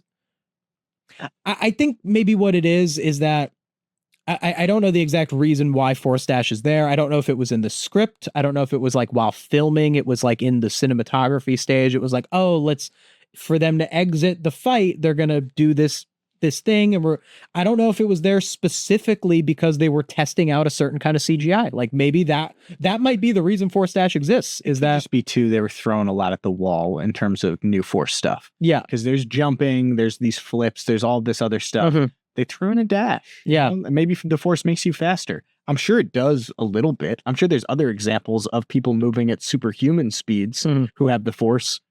That speed is very fast. And it's very easy for us to sit here with the movie in front of us years later, 28 years and later, be like, look, 7 minutes into the film, they Force Dash. What the heck? And then skip immediately to 2 hours into the film and see Obi-Wan running at a normal speed when he should have Force Dashed. It's very easy for us to do that. And there's a lot that I can forgive about it, but I generally make these criticisms to basically be future writers or just people analyzing media in general. Just think about it. It's just important to think about this stuff. Does this mess up the suspension of disbelief? Is it necessary to put in stuff like a Force Dash? When you're designing a character with magical abilities, they need to have some kind of limitation, because if they're just immortal, if they're just, Superman needs kryptonite. If kryptonite didn't exist, Superman would be the most boring character who ever existed, because he'd win every fight with no challenge. Except against a magician. He's weak to magic. But that's still a weakness. If he had no weakness, the weakness could be anything. The weakness could be, it could be copper, unless it's Megamind, because in Megamind, he actually had no weakness, and that was a part of the story. So I guess you can work around it. But the point of Megamind is that the fact that he didn't have a weakness is why he didn't want to be a superhero anymore. So really, so many things it's really beautiful how these things are not a hard and fast rule, but we still should always consider them, when you have a magical character, anything that they do could later contradict something that is a weakness to them. And I think that Force Dash is just a very good example of that, and it is at that point where it messes up a very important part of the story. And real quick, I'd like to give a thank you to my Patreon supporters and channel members. If you'd like to support the channel and get your name up here, either join below for channel memberships or for Patreon, which has some extra perks, check the link in the description. All right, so we got an invasion going on. So they start messing up the nature, and that's usually an indicator of the bad guys, Yeah, there's the animals all running away. And there he is. There he is. To say about Jar Jar Binks. So how did Qui-Gon end up there? What was they snuck down on one of the ships, on one of the droid ships. So I don't know how much of that they show, but they presumably sneak into one of the ships because their ship gets blown up. Because he does kind of like appear there. Yeah. And I don't really question it. So it's like kind of fine. Like I don't think they needed an extra scene. Like I kind of get that from context, but yeah, he does kind of just like he definitely kind of teleports a little bit there. Yeah. Wait. Oh, boy, I love you. So what to say about Jar Jar that hasn't already been said? I said. The ability to speak does not make you intelligent. He's the man. So they start traveling with him, and they go to Otagonga. They go to Gungan Town. Gungan City. Gungan City. So they go here, and they talk to Jar Jar's dad. Hi. Is that Jar Jar's dad? No. That is not Jar Jar's dad. No, they're not familial. Wait, that's not Jar Jar's dad? No, he's not Jar Jar's dad. I so thought he was Jar Jar's dad. No, they're not related. But wait, why did I assumed that Jar Jar was like the prince of the Gungans? Is he not? No, Jar Jar is not the prince of the Gungans. Oh, I'm learning so much about this film today. He's the pride of the Gungans. The pride of the Gungans. No, he is not the prince of the Gungans, and Rugor Nass has nothing to do familially. I don't know why I thought he was Jar Jar's dad. That's so funny. Wait, did they ever explain why? They never explain why he got banished, right? Jar Jar explains it, so it's hard to recognize. But there's something. He fell on some sort of device and set it off and caused a big commotion, probably just because he was clumsy. Damage, and that's when he says, Misa clumsy. That's the problem with Jar Jar. So when I think of like iconic banished characters, I guess I think of Zuko. Zuko, yeah, from Avatar, and I think that's maybe why I assumed that was his dad. Yeah, is because I think you have a banished character who comes back to try and set things right. It makes me think of Zuko. So, well, and at the end of the scene, Boss Nass shoots lightning at him and he redirects it. So it's like kind of like I can see where you get that. So I think so Jar Jar getting banned just because he's clumsy. That's very 1-to-1. Like I feel like that doesn't. He caused a bunch of property damage. Like in the sentence that Jar Jar says, I feel like that doesn't say a lot about. Like I feel like that's not a very strong story reason. Like I'm trying to look for one. I want to give it the benefit of the doubt. So if you come up with anything, let me know. But when I think of again, I know it's a bit of a crazy comparison, but Zuko gets banished from the Fire Nation because he spoke out about the Fire Nation using soldiers to, not respecting their soldiers, basically using their soldiers as a diversion, knowing their soldiers would die. That was the thing that he spoke out against. So that reason for banishment is a foundation that he's a good person. He went against the bad guys, and he did something righteous, and that's why he got banished.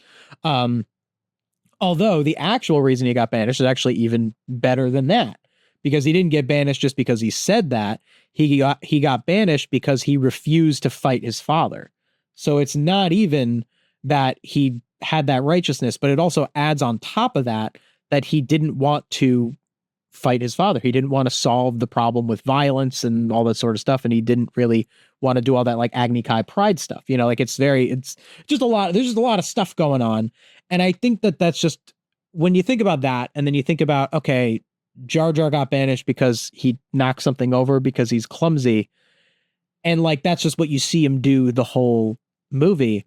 I think it's kind of a part where it's you created this character just to be the slapstick character, and then you didn't do much more with it. He's completely one note.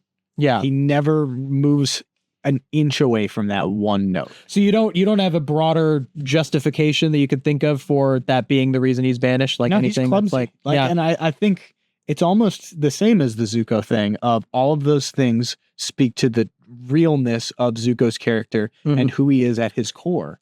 It says the exact same thing about Jar Jar. It's just who he is at his core is he's clumsy. He's just clumsy. And that's then at the end of the movie, he doesn't change. Nope. He doesn't do what is even clumsiness as a character flaw? Like it's a slapstick. Weak it's a bad character flaw because it's not something that like you did. You know, like if you take like the character as a character flaw, they overcome and then they become a leader. Like let's take another Avatar example. Let's take Sokka in Avatar. Sokka becomes a very capable leader, and early on, Sokka, beyond even being, you know, there's like sexist Sokka that he overcomes, but he's also very cocky.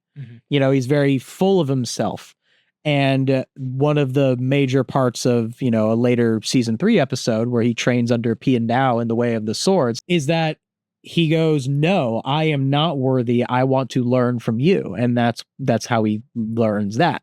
And then Jar Jar at the end, he becomes what, like a general or something? Yeah, he becomes Big Bomb Bad General. And it's like, well, what did he meaningfully change in himself? And like, I'm not saying that it should have been like Jar Jar like needs to like not be clumsy anymore. No, he can still be clumsy.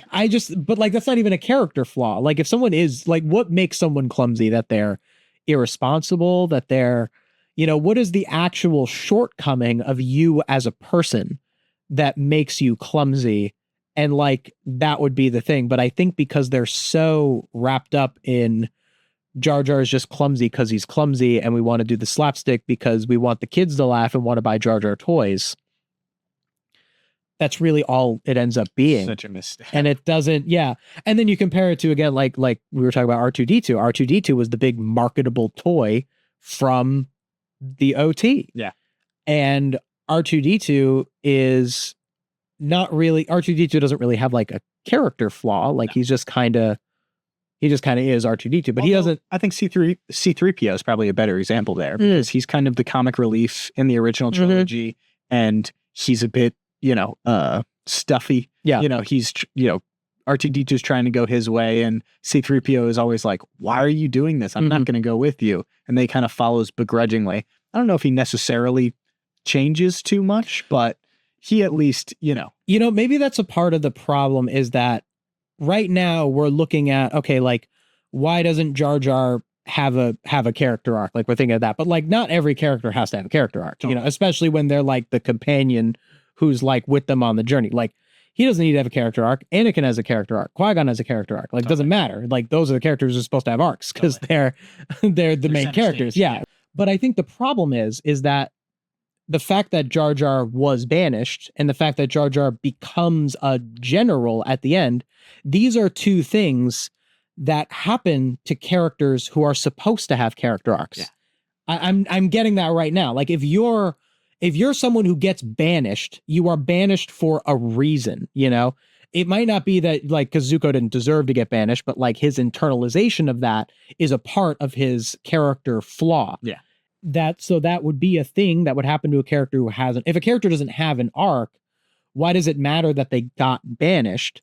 Being banished means that you're put in a position that you don't want to be in. A character who is banished from somewhere generally tries to get to a point where they are unbanished from that place.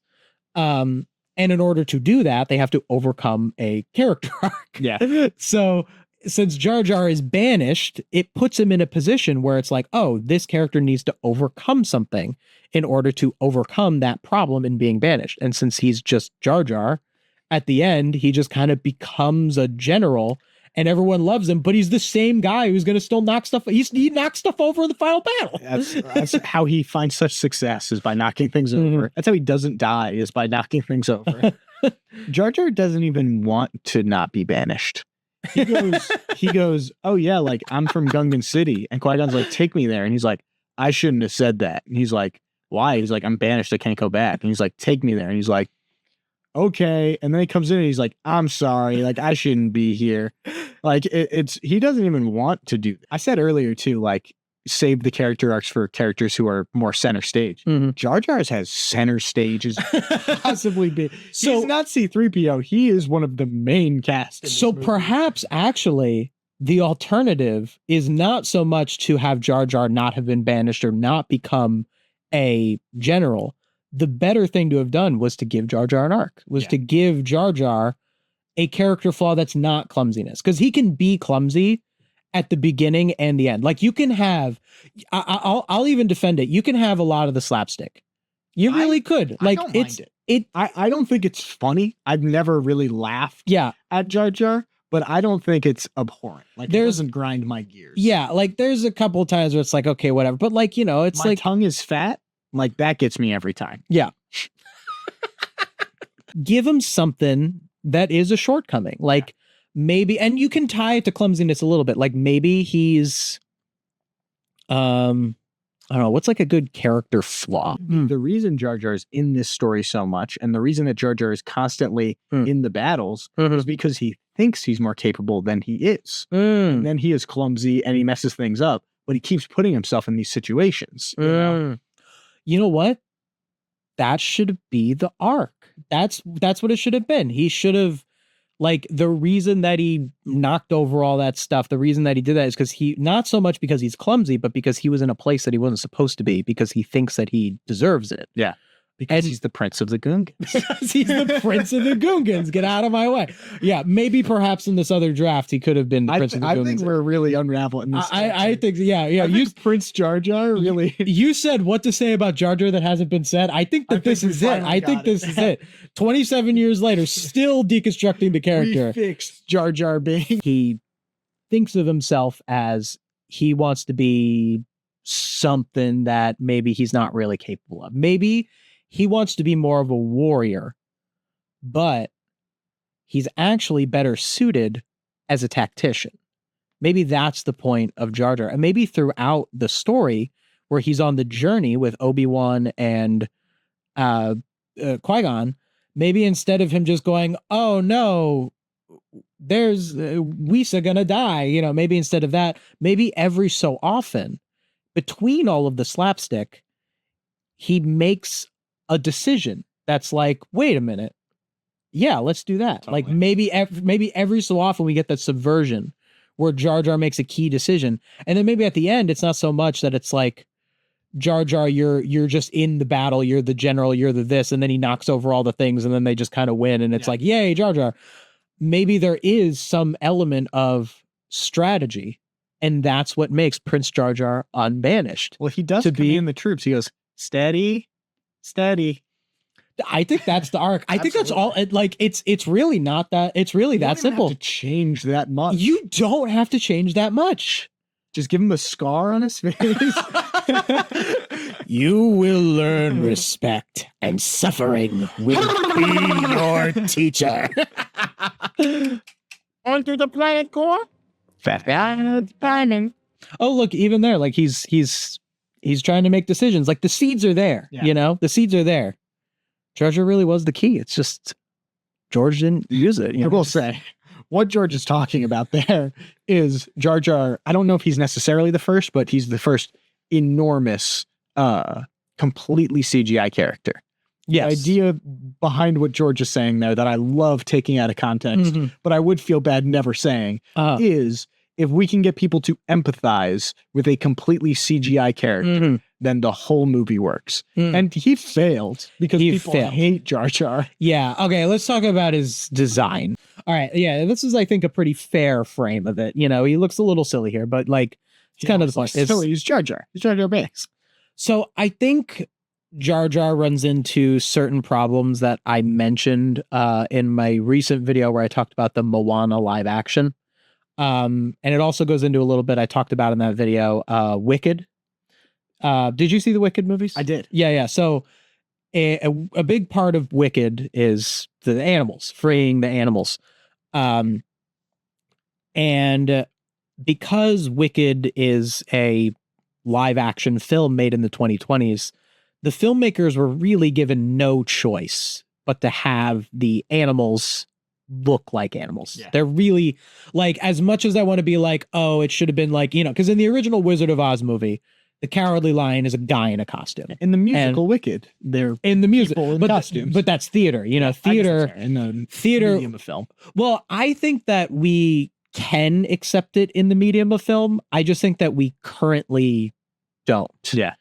And I don't know exactly how that can change, but I do think that it has a little, like, because there was a time where we did in the Wizard of Oz in the 1930s, the Cowardly Lion was a guy in a costume. Yeah. And we did accept it for that.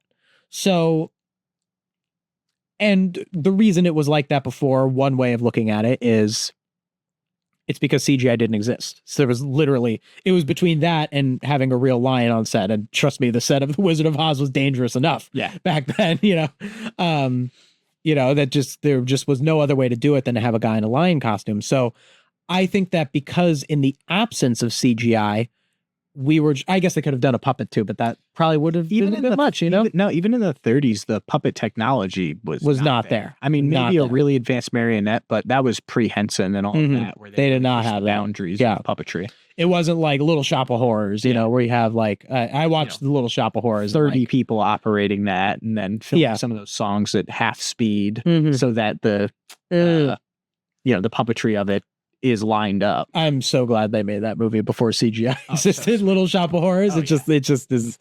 So like you have these characters that look like animals, and there is a bit of an issue with how we empathize with, because the way that we empathize with people is based on social engineering. It's based on what we know about facial expressions. It's based on what we know about what certain faces mean certain emotions. And some of this might be ingrained and some of this might just be socially, socially created. It's kind of like how if you look at a house and it has two windows and a door in a certain way, you almost see a face. Yeah. There's something to it. And there's a reason that when someone looks a certain way, you know that they're sad or you know that they're happy. There is a communication to it. And animals are a bit different in that regard. Animals can have emotions. Animals can be, we talked about Coco the gorilla, animals can be sad. Animals can be scared. And you can look at animals that are sad and scared and feel very sad for them. But animals don't have the same sorts of emotions and arcs that people do. For example, the Cowardly Lion. The Cowardly Lion is a great example. Animals may feel fear, they may feel sadness, but there's never been an animal that felt insecure about its bravery. It's not really a thing. We kind of get it in concept of like a lion being brave because we assign that human thing to them. But it's not really a thing. No. The Cowardly Lion represents a human who is supposed to be courageous, who is not. And that's the character flaw. And it uses a lion to get that across. So because a real lion doesn't really have the capacity to express that sort of insecurity that comes out in the performance of the Cowardly Lion in the movie, it doesn't really read when you have, and I know the Cowardly Lion in Wicked is not the same. It's not the same arc. Like the Cowardly Lion is in Wicked, part 2, but like it's not really like in the same way. It's a different universe. Yeah, it's a whole thing.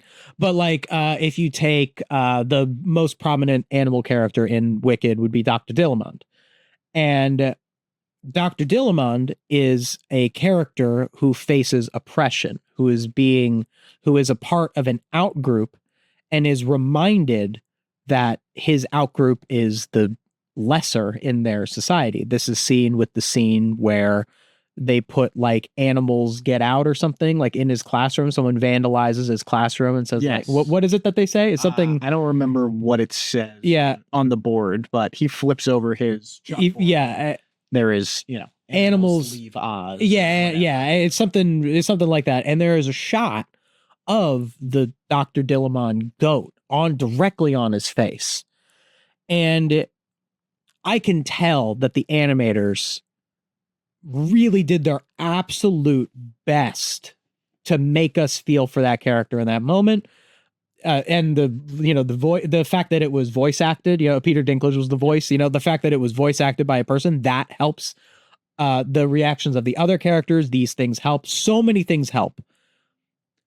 But you don't get all of it because he did still look like a goat, and there are just things that are in a real goat face, even one that you can kind of bend to make fit, because he made glasses. He made a face that a goat wouldn't actually make. But you also come up against Uncanny Valley, and I think the animators knew that they couldn't make him look too crazy because that would be Uncanny Valley.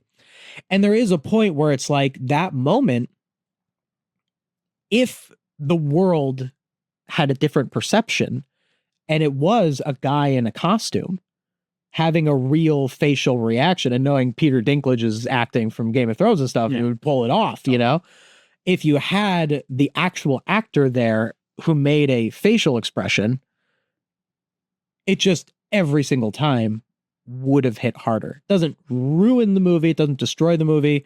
Some movies work worse than others. Like, for example, what I said about the Wicked movie is the filmmakers were in a position where they either had to make the movie with the animals looking like that or don't make the movie at all. And I think that Wicked deserved the adaptation. Yeah. I think that it was deserved. It's the same thing with the fact that it's two movies and it's not great that it was, it's not great that it was two movies. The second movie was really lacking certain amount of musical numbers just because of the Act 1, Act 2 structure.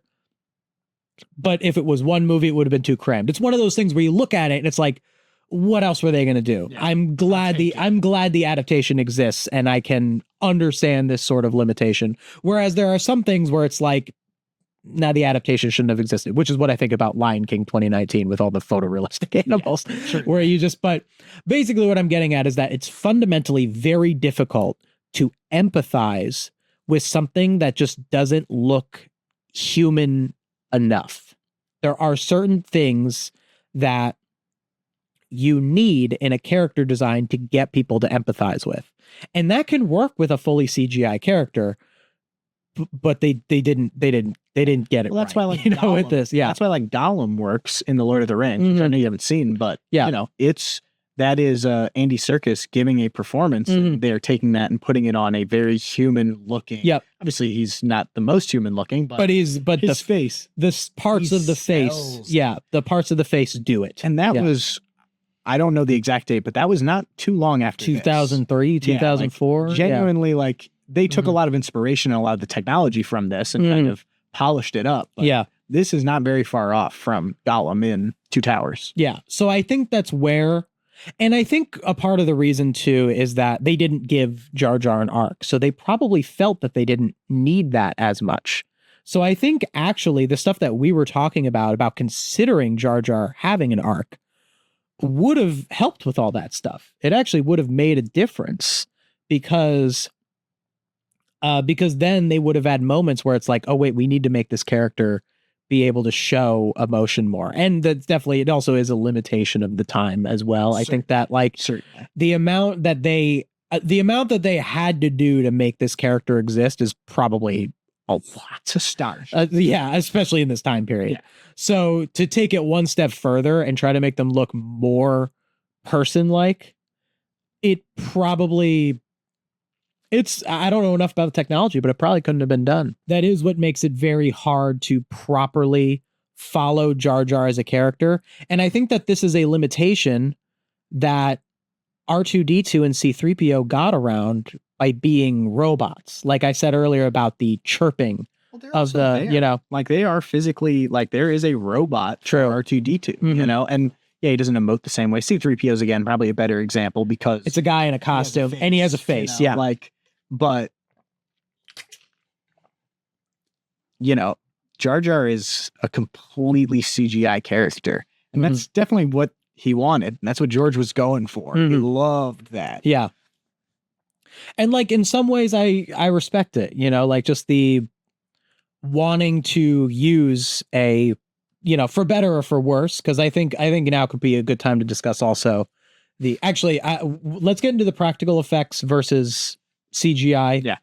Which is probably the meat of this. After I do want to discuss the one other thing that Jar Jar does that I think is very important while we're on the Jar Jar tangent. Yeah. Which is the save the cat moment. So do you know what a save the cat moment is? You know what I mean when I say that? Yeah. So Save the Cat is a book. It's a writing book. It's a very famous writing book. I could probably poke some holes in it. I listened to it a while ago on Audible. I think it was very helpful, and I think it's very helpful for new writers. And the phrase "save the cat" refers to, I don't know if it's described in the book, but I know what it means. The phrase "save the cat" refers to Superman, and how in the beginning of a Superman movie, you need to show the audience that Superman is the hero, but you can't have him save the world in the first scene because then he has nowhere to go. So a strategy to do this is there's an old lady and her cat's up a tree and Superman saves the cat. It's a small thing that makes the hero prove that they're a hero. And this actually, it seems simple, but it says a lot about Superman. It says that Superman cares about even this cat and this old lady. It's like, so it actually says a lot by saying a little. So Qui-Gon has a save the cat moment in this scene with Jar Jar. Oh, he seemed to be punished. Oh, and he says, and Qui-Gon says, "Your gods demand that his life belongs to me now." And this demonstrates a couple of different things about Qui-Gon.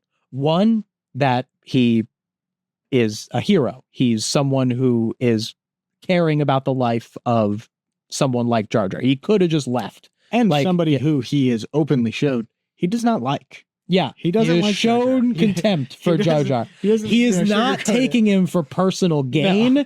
It is because he is one, grateful that, because it helped, because Jar Jar just helped them. Yeah, and that he is valuing his life. He knows that Jar Jar is going to be hurt if he doesn't do this. And it also shows that he says, "Your gods demand that his life belongs to me now," is that he's a little bit of a rule bender. Because that is kind of an important thing with Qui-Gon later on with the Jedi Council, is that he's not, that's why they don't have him on the council, is because he is not as much of a rule follower as the other Jedi Masters. Him using their rules kind of against them shows, one, that he's clever, that he knows how to bend rules to his own benefit, and that and you can tell by the scene is that he doesn't care about their gods. He doesn't believe in their gods. He doesn't care about their rules. Well, no, they didn't care about their rules, but he doesn't believe in their rules. He doesn't follow them. He's just using their rules because he wants to do the moral thing with it. And it is interesting that Jar Jar is used as the catalyst. I'm trying to think if there's any other time. I'm sure there is, where he's like a plot device. There might not be. He might just kind of be there. Might just kind of be there. All right, let's talk about practical effects versus here's a good CGI shot right here. These ships, and these little tank things, and you got that city right there, and you got the Windows 95 landscape. So this is a pretty CGI shot. Would you say would this be probably a 100% CGI shot? Do you think maybe it's? I don't know for sure, but I would say almost definitely. Yeah. I don't know how much model work was really done for this movie. Mm-hmm. I think kind of the point of this for George was to play with these new toys. He loved the model work for the original, and he pushed boundaries in that way. Mm-hmm. But I think a lot of this was he had digital models now, and that's the way he was going to go about it. Yeah, CGI in movies I want it to be a big part of our discussions here. I think it's a big part of how I want to discuss the future of film.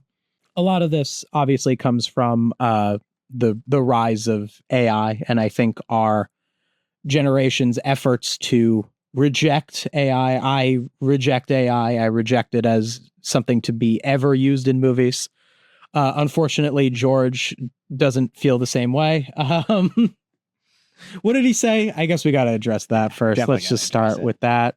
Okay, George Lucas likens AI septics to Luddites clinging to horses and carts.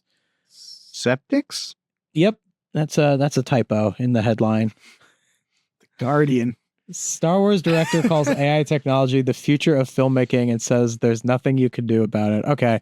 I guess before I can actually discuss the claim, I think I just have to debunk that logical fallacy of there's nothing you can do about it is not an argument in favor of something. Like there's lots of things that anyone can't do anything about because you're one person. So like arguing against something is the doing something about it. So, and it also doesn't make it not wrong. So I think that that's silly. You're just turning the whole debate over like whether or not the thing is moral or whether or not it's good in filmmaking or whether or not it's something that people should or should not embrace. And you're reducing it to a factual statement of will it go away or will it not? It's just a waste of time. It's just something that people do when they're incorrect about a position is because you don't have real arguments, you resort to nonsense like that. Anyway, artificial intelligence means it's much easier for us to make movies.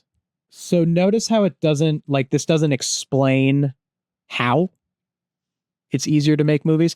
I think, I'm going to be honest, I think he just doesn't know. Like, I mean, he's 82. Like, he hasn't made a movie in like 20. Like, I think, because there are just, and I don't want to like write him off as that because I don't want to like, but I mean, if you're saying that, it reminds me that, so there are people, I bring up this example a lot where there are some people who say that one day AI is going to rewrite and recreate season 8 of Game of Thrones.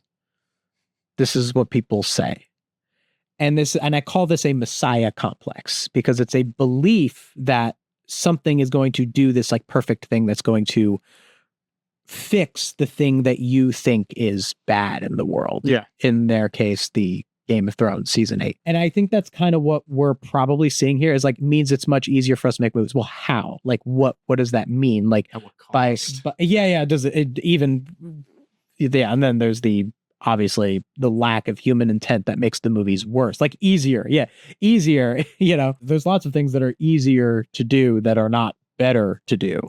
It's easier to eat fast food than it is to cook a meal for yourself.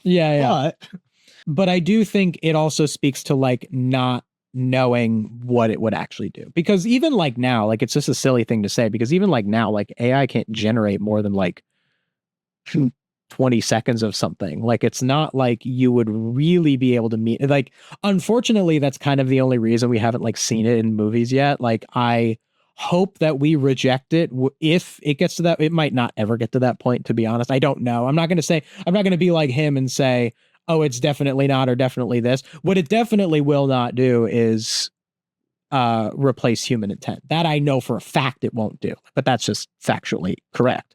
Whereas saying there's nothing you can do is acting like you know the future. Very much like sitting here saying, I believe the horse and buggy is really where it's at. These cars, they break down, they need gas, there's all kind of problems with them. And pretty soon they'll be making them into tanks and then they'll be killing people. It's terrible. Wait, those people were right. What are you talking about? Like cars, well, okay, there's a horse and buggy is where it's at. No, there was a little bit. Cars have a ton of problems, and they did make tanks that kill people. So notice how this is not an actual defense of the technology. So it just isn't. Like saying it's like there's the horse and buggy is where it's at. This is, I debunk this claim all the time, where people say this, where it's like people were mad about the camera. People were mad about digital art. People are mad about this, that, the other thing, but they're really, or even CGI, like people say about that, but like there really was not the same level of backlash, and all of those things had a certain purpose that could help people. And in terms of the artistic ones, I know George here isn't making a comparison to another artistic medium, whereas the people who say people were mad at photographers and people were mad at digital artists, those things did not remove human intent from the artistic process, whereas AI does, and that's the thing that we're criticizing. So by saying, oh, but it's like this is not addressing that actual criticism. It shows that you are incapable of debunking that actual argument. The car comparison is kind of similar. Like cars have been generally very bad in a lot of ways, but like I can't say that they were a completely worthless invention. And it's one of those things. It's kind of like what I was saying earlier with like the whole the complete picture of the issue of the race stuff in movies. You know, you don't always have the complete picture of everything. I don't think I would be able to say with complete accuracy exactly how we should have gone about the invention of the car. I think that we should have done a lot more, like, or a lot less. I mean, to curb car-centric cars. Yeah, like we should have curbed the car-centric infrastructure a little bit. So, like, I don't know, like, you know, like this sounds all fancy. Oh, I think the horse and buggy, like you're sounding fancy to try and like paint it in a certain way, but what you're saying is actually kind of meaningless. What you're saying is ignoring the actual criticisms of both AI and cars, actually, by saying this. Does he say anything that's actually a statement? Is that the whole, I don't want to be unfair to Lucas? Is that all he said about That's it? all I heard. Like, I don't know how much deeper this goes. I didn't look very deeply into it, but I'll tell you what, if Lucas made an actual argument in favor of AI, which he probably didn't because there are none. So I've never seen an actual argument in favor of AI. I've only seen logical fallacies and people using like emotional stuff and bad comparisons like this. I have never actually seen an argument in favor of AI being used in the arts. And I know why, because there isn't one. But if George Lucas did say more than this, which is worthless, then I would like for someone to let me know if he said more so I can be fair to his argument. I could debunk a stronger argument than this. yeah, that's nothing, George. If George said more, show it to me. I will strike it down. I will. And you know what, George Lucas, if you want to be on episode 2 of this podcast, I challenge Come you. on. I challenge Get you. on here. I will debate you. I will debate you about AI and how midichlorians are stupid. I will debate you about those two things. All right. Absolutely. All right. I'm pretty certain about AI. Maybe not so much about midichlorians. All right. Maybe I might have some wiggle room with midichlorians. Maybe you can convince me. I think midichlorians are great. We'll talk about that in a bit. And Christopher Nolan said, I like what Christopher Nolan said. He said, I've never seen a technology that's been so successfully adopted by Wall Street and by investors that the public has so thoroughly rejected. Young people in particular, they coined this term AI slop. There's sort of disdain for things AI. That's actually a great segue to talk about Nolan, because The Odyssey, I'm going to go see it soon in actual IMAX and 70 millimeter IMAX. I got my tickets, so I'm looking forward to it. But The Odyssey is very like, it's definitely not all practical effects. Sure, the CGI, but there's a lot of practical in it. The Backrooms is this year. I need to see The Backrooms. I haven't seen it yet, but Backrooms is practical effects stuff. They built it out. You know, there's a lot that people appreciate about practical effects. And I think in a lot of ways that is a little bit of a backlash to AI, an idea of like, what if we went back even further, you know? But I think also this backlash to CGI has been brewing for a little while. And I think back in this time period when this movie was made, I don't think that really existed because the problems with CGI weren't really present as much back then, you know, when it was new technology. I believe a lot of the problems that people have with CGI and Star Wars is more related to the re-releases of the original trilogy. And there's actually going to be a re-release of the original Star Wars later this year for the 50th anniversary of A New Hope's release, which I'm psyched to see because I've literally never seen it without the Jabba the Hutt scene where he's CGI and all of the other little creatures. Is it the human Jabba actor? Oh, no, that wasn't in Star Wars. They added that scene back in because they could do Jabba the Hutt, you know, CGI. Yeah.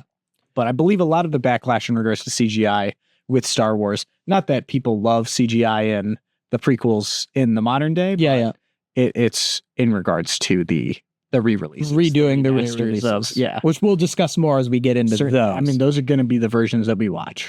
So we'll just talk terms in just like the prequels and kind of just the consequences of CGI being widespread used in movies moving forward. Now, I'm not against like all CGI. Like I think generative AI should be illegal. I think that it should not. I think that it provides only bad, and for that reason it should be illegal. I don't think that about CGI because CGI requires artistic intent. All of this required artistic intent. This is all valid art.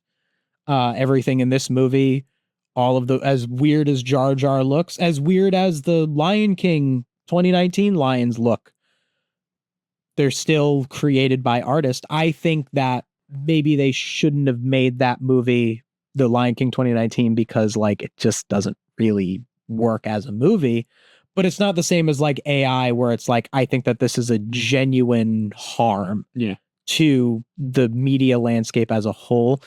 Lion King 2019 is also a harm in the media landscape as a whole. Like there are people who put on that movie instead of the original movie, like for their kids and stuff. And like, it does make the story weaker, and that does have social consequences. But I don't think that like, there's a big difference between, I think this technology should be illegal, and I think that artists should, at their discretion, understand when and when not to use this technology, which is what I think about CGI, is that, you know, we should really think about when it should best be used. One of the most important stories I think about practical effects in movies is how the Jaws animatronic broke, and how that is why there is so few shots of the shark, and they had to make that movie in a way where you still felt the fear of the shark without showing you as much of the shark. And if Jaws were made today, they would have just CGI'd the whole thing. And what I like to think of is, how can we as people who are artists, how can we as artists make the same decisions that Jaws had to make under circumstances, but we just choose to do them even though we have access? And that's a very hard thing to do just at all. And even harder when you have to convince shareholders of it, when you have to convince people who invested their money in it that, no, we're going to go with the animatronic shark. And it's like, why? We can CGI a shark. It would cost less to CGI a shark or this or that.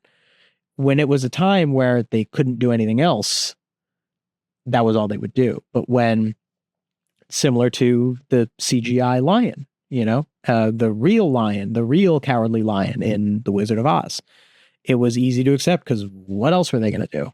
And it's, how do we get to a point where we make that decision without being forced to make that decision? Something like this, there were similar shots like this, similar machines like this in the OT, but they were models. Yeah. You know, I'm trying to think, like, what is the major difference? You know, what is the like value of the models? And at what point should we have models instead of CG? If you put models and then put them in a place that exists, it certainly looks more like a planet. This looks like the, you know, Microsoft Windows, you know, home screen. So there is certainly something to be said. But at the same time, the way CG has progressed, this is 1998. Like, it's pretty good for what they had. And if this was made today, it would look very different, you know? And it's also like the thought of, you could make the things on the ground the models, but like, what about the spaceships? What about, you know, I mean, I guess they had spaceships. They had spaceships in the OT too. So, or is it even like, do you take real models and then take computer artists to like move the models, to arrange the models? Or even stuff like the presence of mocap, motion capture, is another big thing with, you know, CG characters. Are there any mocap characters in any Star Wars? Is that I mean, Jar Jar is kind of mocap. Ahmed Best was there, and he had a big Jar Jar Binks on his head that, you know, they would look at as opposed to that. But it wasn't the mocap that we know today. It was definitely a very, very different landscape for that. I do think that, provided the media landscape and the audiences go for it, I think we could see a world where there is a bit more of a demand for practical effects. I am trying to picture how that sort of world would interact with the existence of CGI. If you have like with something like this, where CGIing it is right there, the going out of your way to make the models, it's a hard sell. You know, it really is. Totally. But I do think you're right. I think you do get a bit more out of it. At what point are there things that needed to be CGI and are like high art because they're CGI. I mean, I think a great example is everyone talks about the Davy Jones in Pirates of the Caribbean, how like he looks so good with that like old CGI. And it's like, there isn't really a version of that character that isn't CGI. You know, like you could do probably a practical version of that character, but it's almost like it's its own thing. Maybe that's the problem. Maybe it's that something like these models is just a computer created by artists. I hesitate to even say generated. I guess it is computer generated, but like generated is kind of ruined as a term. It was created by artists in models. You know, there's a lot you can do with that. But I think perhaps maybe the principle should kind of be, but not as a hard and fast rule, that you probably shouldn't CGI something when you could have made it real. Yeah. You know, or when you could have made it a practical effect. But again, that's actually really tricky. Like, let's think about, let's look at Yoda. Look at Yoda's it's a great example. Yoda's a great, and I have Puppet Yoda ready to go too. I have the direct comparison. Try to get a good like solid Yoda spooky. The wipes. We haven't even talked about the wipes. So much to talk about. So much. My only conclusion can be that it was a Sith Lord. Oh, you call it a Sith Lord? Yes. But that is more speculative. Mm-hmm. Like, I don't think by definition Maul would be a Sith Lord. Mm-hmm. That's probably why I would think off the cuff, like, oh yeah, Maul's a Sith Lord. Where like, because Qui-Gon is wrong in that moment. Hard to see the dark side is. All right, so that's like a nice little like movement from Yoda. Okay, so that's CGI Yoda. Let's take a look at Puppet Yoda. Hard to see the dark side is. All right, so that's Puppet Yoda. Hard to see the dark side is. It's a tough comparison. It really is. My biggest thing with Puppet Yoda in this film, and why I believe they changed it out, because I believe this was done after Attack of the Clones when they set up the CGI Yoda. Because in Attack of the Clones, it was always CGI Yoda. So Phantom Menace, you go to see Phantom Menace day one in the theaters. It's Puppet Yoda. It's what we just saw. Yep. I don't think they redid it until the version that we saw in the theaters in 2011. Really? Yes. Wow. Okay. The reason I think it is a big difference is the lighting. This is a very, very bright scene. This tower is super well lit. And in Empire, when we get to that, we'll see he is in shadows. It's a swamp. He is on a swamp. He is always, covered in a cloth, and he's supposed to look a little bit more derelict than he is here. And it doesn't translate the best. And he looks more puppet-esque in this than he does in Empire Strikes Back. And you know what? I think that goes with the principle that I just discussed, which is CGI should be used when it's like absolutely necessary, when it's the best way to tell the story. Yeah. And in a brightly lit scene like this, in a prequels, so like it's compartmentalized in our mind so differently from the OT. So like Yoda being a puppet in Phantom Menace and then not being a puppet in Attack of the Clones, that's odd. I think it should be consistent. Absolutely. Like I think that from an artistic perspective, that is bigger than me being a fan of Frank Oz, Henson Muppets. I love Muppets. Like that does beat that. And he did some stuff in Attack of the Clones that you couldn't do with a puppet today. Yeah, you couldn't use as a lightsaber. Yeah, just could not. So I think that does kind of fit in that principle, and it's just so compartmentalized from the other movies that him being a puppet in that trilogy and then not being a puppet in the other ones, which today would never really be a consideration. If you created a movie from scratch or a film franchise from scratch, that wouldn't really be a question, because there is no world where you would only be able to use a puppet because CGI does exist. Unless I guess you were an indie director. Although, because maybe that also could be a thing. In The Mandalorian, they have Grogu, the baby Yoda. He is a puppet who is enhanced with CGI, which I think looks spectacular. Like it really, and it's a super advanced animatronic that they then go in and make look more alive with breathing and mouth movements and things like that. I think what it is that in the comparison with like the CGI Yoda and the puppet Yoda, in looking at them both, like when you compare things, you do find yourself inclined to be like, oh, which one's the bad one? Yeah. But it's like they both have artistry to them, you know? And I think that kind of gets into some of the issue of like certain modern CGI is that a lot of it feels like trying to get around the artistry. And I just don't think that any of these prequels, you know, as much as like, yeah, maybe this scene should have been models, whatever it was, that one shot. I can't find it. It's fine. We remember it. The shot with all the ships, like maybe that should have been models. But for the fact that it's like the Phantom Menace, it's the first time they were really using it.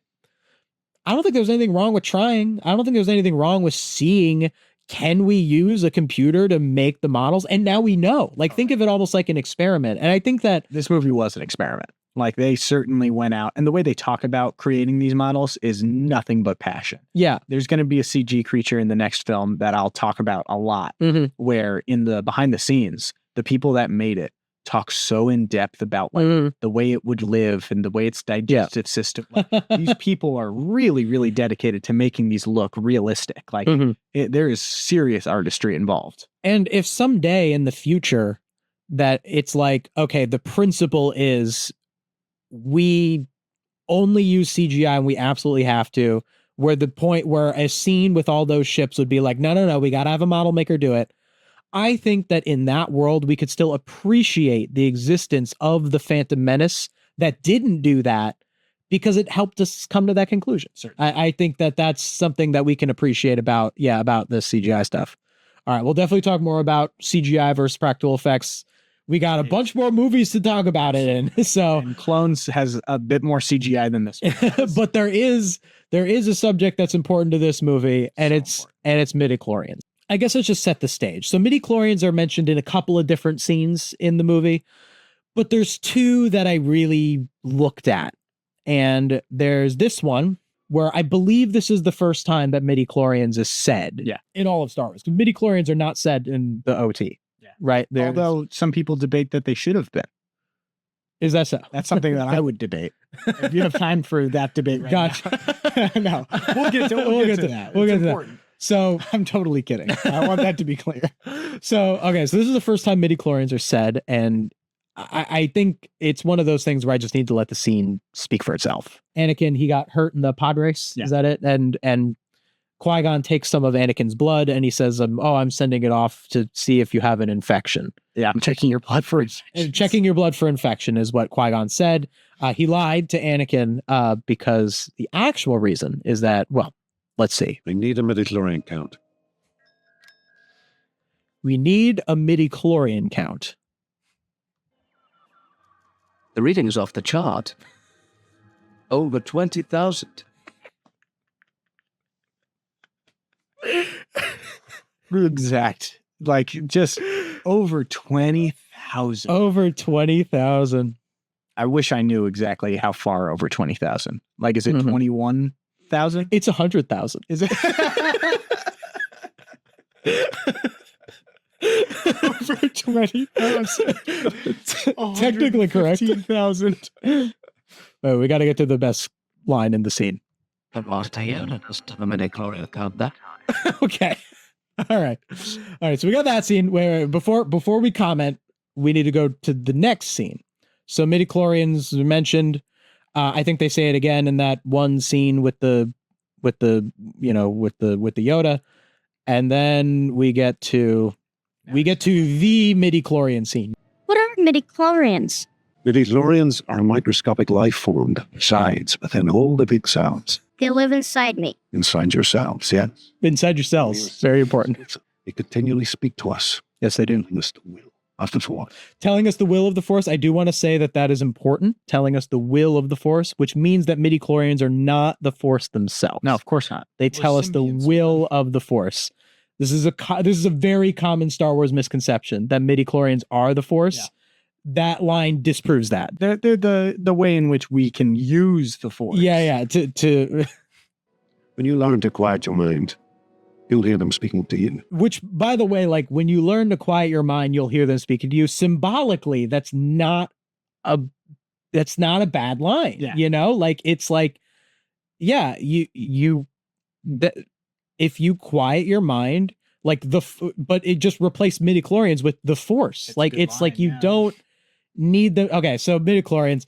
I want to hear your thoughts on midichlorians first, and then I'll jump on. I want to go off of your my serious thoughts on midichlorians. Do the funny one first. I think midichlorians are brilliant. Okay. I think that George really knocked it out of the park with midichlorians. Understood. Because like Dragon Ball Z, I think everything needs a number. Needs a number. I wish they said how many midichlorians everybody had, because then I would know who would beat who in a fight. Yes. Anakin, as a boy on Tatooine, would beat Yoda in a fight. He has more midichlorians. Easy, right? Yes. Would Obi-Wan beat Qui-Gon Jinn in a fight? Who has more midichlorians? I don't know. Because fools clowned on midichlorians so much. He took them out of the story. You know what we should do? We should ask AI. We should ask how many midichlorians each because George would approve. That's so true. So everyone out there, if you're curious of how many midichlorians each Star Wars character has, ask Gronk. Just ask Gronk, and he'll tell you. And George would approve of it. Tell you how many. All right. Tweet at Gronk. How many midichlorians does Obi-Wan Kenobi have? Would he beat Kit Fisto in a fight? Okay, now your real take on midichlorians. I think midichlorians are ridiculous. I think it's absurd. I don't have a problem with the Force being less mystical. That a lot of people point to midichlorians as this is why the Force is less mystical. I don't necessarily think that, people having different abilities and being able to see into the future more, or being better at deflecting lightsaber or deflecting blaster bolts. Like, I think all of that is very interesting, and I love different powers with the Force and all of these things that they go into in like extra media, especially. Midichlorians are not that. They are the power. They're the number. Yeah. There's no reason to put a number on any of this. Yes. More midichlorians than Master Yoda is the dumbest thing I've ever heard in my life. It doesn't matter. It doesn't matter. Yeah. So I guess I'll start with the more obvious criticism of midichlorians, of it in broader Star Wars lore, rather than specifically to the Phantom Menace. So kind of going off of what you were saying about how like it makes the Force like less mysterious. It doesn't really do that, because like Qui-Gon says, they tell us the will of the Force. So George was aware of that. Like, he was aware that midichlorians could make the Force less mysterious, and he put in that line because he was aware that would be bad. We need to be fair to George about that, and I think it's better to criticize it from understanding that.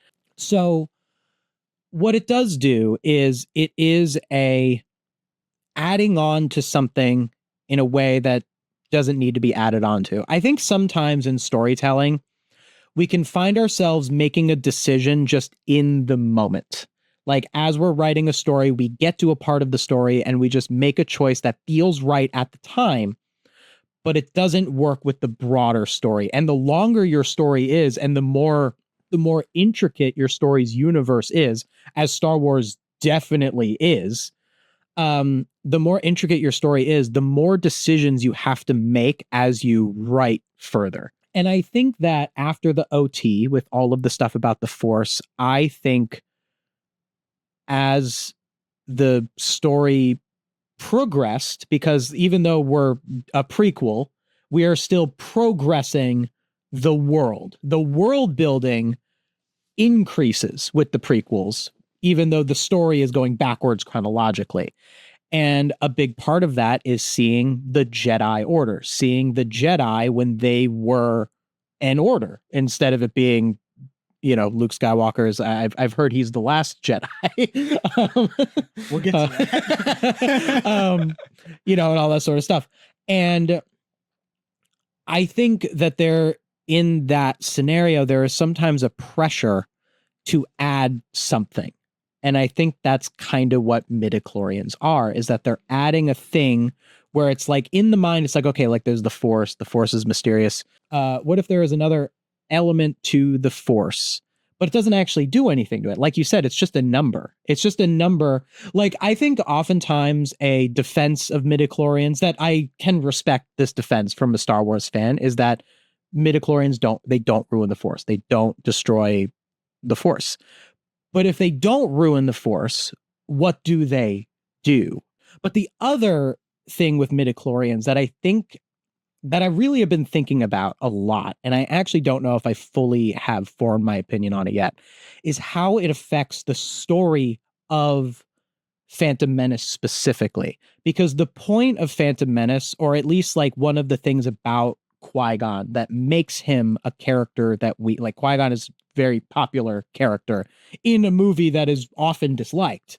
But like people will be like, oh yeah, like Phantom Menace sucks, but oh, Qui-Gon, you know, and part of that is, you know, Liam Neeson. I mean, just like even the delivery of this line, to say this midichlorian stuff with a straight face, like that's some real, you know, we appreciate acting in like the big moments, you know, the yelling scenes or the heroic scenes or all these sorts of scenes that are the big things that actors do. But I think that there is such a talent to be able to deliver lines like this and still be as good as Liam Neeson is in these lines. It's really, and I think it requires a little bit of a disconnect from the media itself. I think if I were cast in a Star Wars movie and I was given a line that's like, yeah, you have to say a line where you talk about how there's blippery doos and they're within all of the midichlorians and they actually are the Force. and I had to like say that line with a straight face. Like I might have struggled with it. I might struggle with that as someone who considers myself a Star Wars fan, even though I've only seen 5 out of the 9 movies. Only the bad ones. Only the bad ones. Only the bad ones. And I'm still a fan. Yeah. And I've only seen the bad ones. And I'm still a fan. I'm still a fan of the franchise. But I think like Liam Neeson, I mean, I don't know, maybe Liam Neeson's a huge Star Wars fan, but he strikes me as like, he's just like an actor who's like, who took a very good job in a movie. He doesn't go to conventions. Yeah. Correct me if I'm wrong. Liam Neeson, if you're watching this, just like tell me. Neeson, come on for episode 2 of this podcast. I want to know how you feel about midichlorians. I want to hear Liam Neeson's take on midichlorians. How did he feel delivering those lines? I was thinking about all of the stuff I was going to buy with the money I was going to make from this movie. He bought a lot of stuff. I'm sure he got a real nice boat. He actually bought a spaceship from this movie. Yeah. Oh my goodness. In the context of the movie, so Qui-Gon is a very loved character.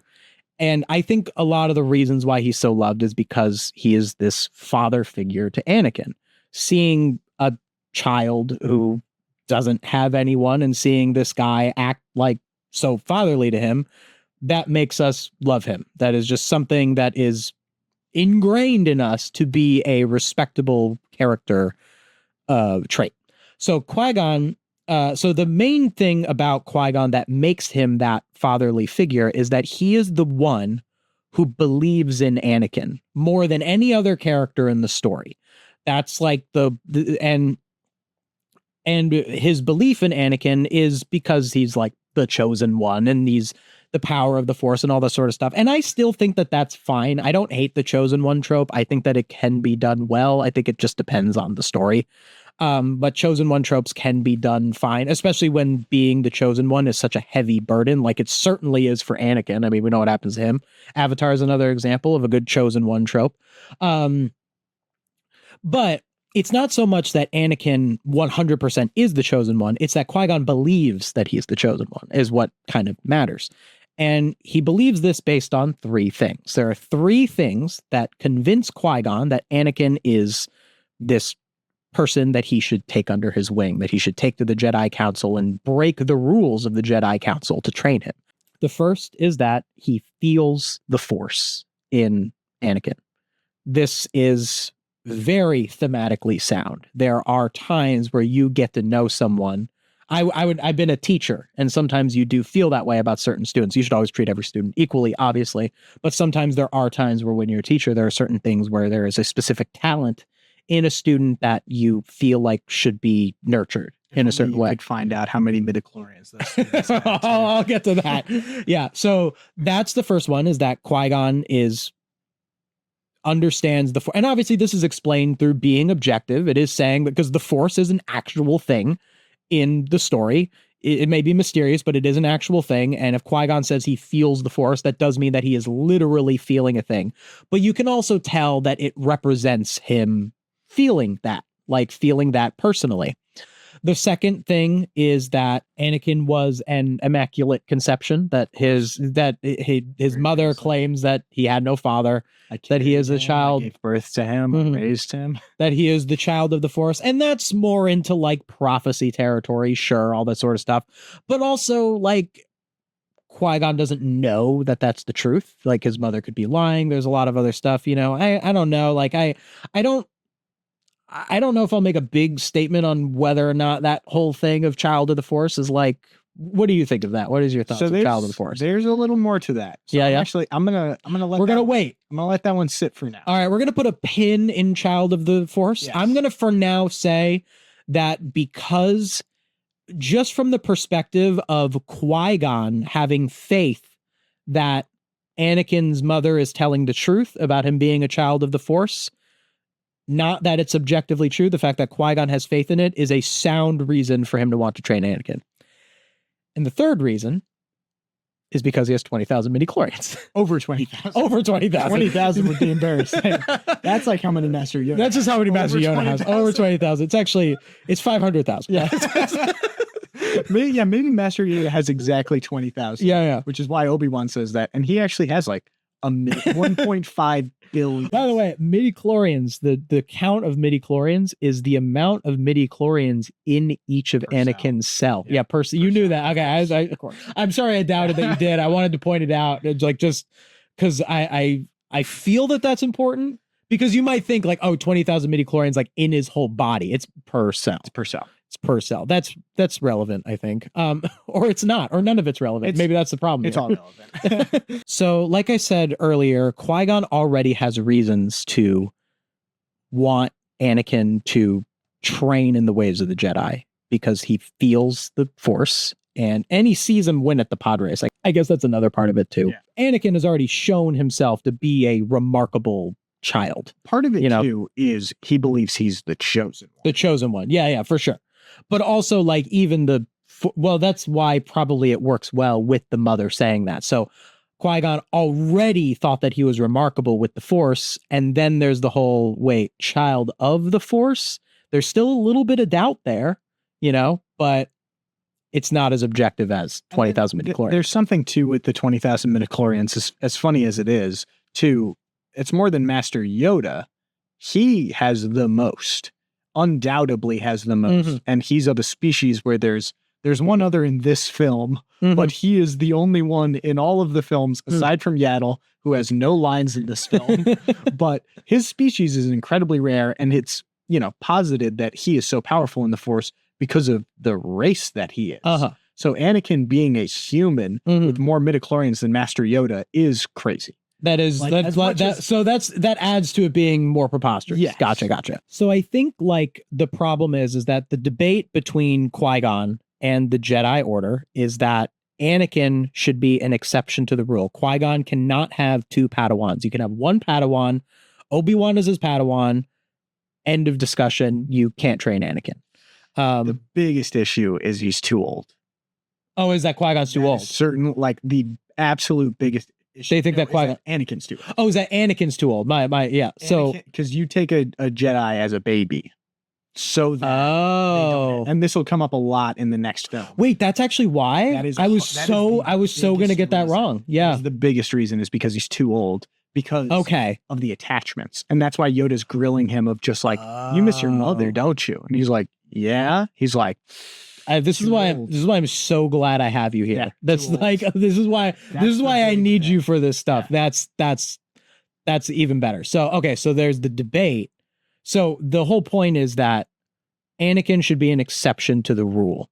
That's resonant to anyone, because the problem with a lot of chosen one stories, it's like, well, what if I'm not the chosen one? Yeah. And it's like, well, like, okay, so like I just have to be like born with powers. But I think a lot of people can relate to the idea of, oh, what if it's too late for me? What if it's I'm sure a lot of people our age, like we'll get to a point where it's like, oh, am I doing enough? Like even I will feel that way sometimes. I'll be like, am I doing enough with like all of the stuff that I'm doing, all this? And I work hard every day at the things that I do, but it's a very relatable thing. And the fact that he's 9 and they're saying you're too old, I think that's just an exaggerated version of that, of this idea of like, when is it too late? And yeah, the attachment stuff, of course, because that gets criticized. Like the Jedi are not the perfect good guys. Like they are on the right side in the sense that they are. We're going to get deep into that. Yeah. In the next couple of in the films. sense that they are moral. They don't want to hurt people. Their code is to protect, the innocent and all that sort of stuff. They're not the dark side, but some of their rules in trying to reach those goals are oppressive. And so Qui-Gon is trying to argue that Anakin should be an exception to this rule. And he's arguing it based on an objective number, being the 20,000 midichlorians. And I think it almost makes it like the debate is like, yeah, like Qui-Gon's right because of a number.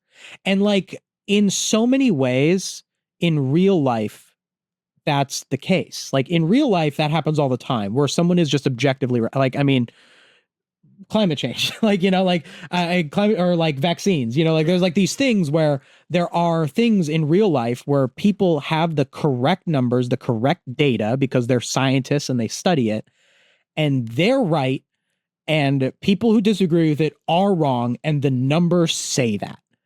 And like, that's how we should act in the real world. And I think that that's kind of the mindset of like when George was writing it, it's like, well, I want Anakin to be objectively right. So like, what's someone who's objectively right? Oh, someone who has the data is someone who's objectively right. But I think that when you do that in a story, you're kind of going about it in the wrong way because the Jedi Order being wrong about Anakin's age being too old, the Jedi Order being wrong about their restrictive rules and lack of attachments, and you can only have one Padawan at a time or all this sort of stuff. That's also a part of it, right? Yeah. Padawan thing. Like all of these restrictive rules are not wrong because of a midichlorian count. They're wrong because the Jedi are too rigid. They do not bend on anything.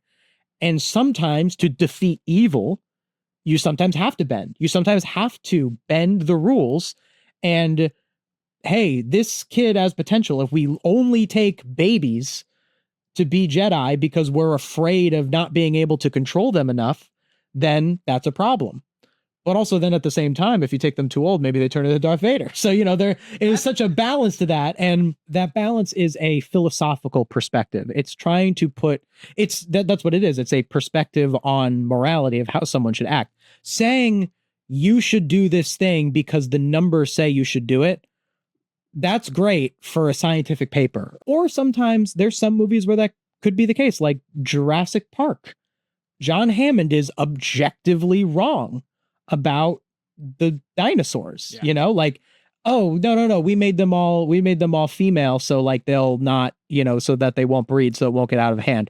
Life finds a way. You're objectively wrong, John Hammond. But from there, John Hammond continued to make the mistakes. He continued to want the park to happen. And then that's like, and then all of the bad stuff happens. I'm kind of paraphrasing Jurassic Park a little bit, but that's kind of a good comparison, is that there are things that make him objectively wrong, but the objective wrongness goes into the lack of perspective. Whereas I think in this one, the objective correctness of Qui-Gon with the midichlorian count is meant to just kind of be a cop-out, easy way of going like, this is why Qui-Gon is right. When instead, the movie should trust the audience to trust Qui-Gon based on, we have shown that Qui-Gon is a hero. We have shown that Qui-Gon is a capable Jedi. We have shown that the audience should trust his perspective because he's right about it because of who he is, not because of midichlorian count.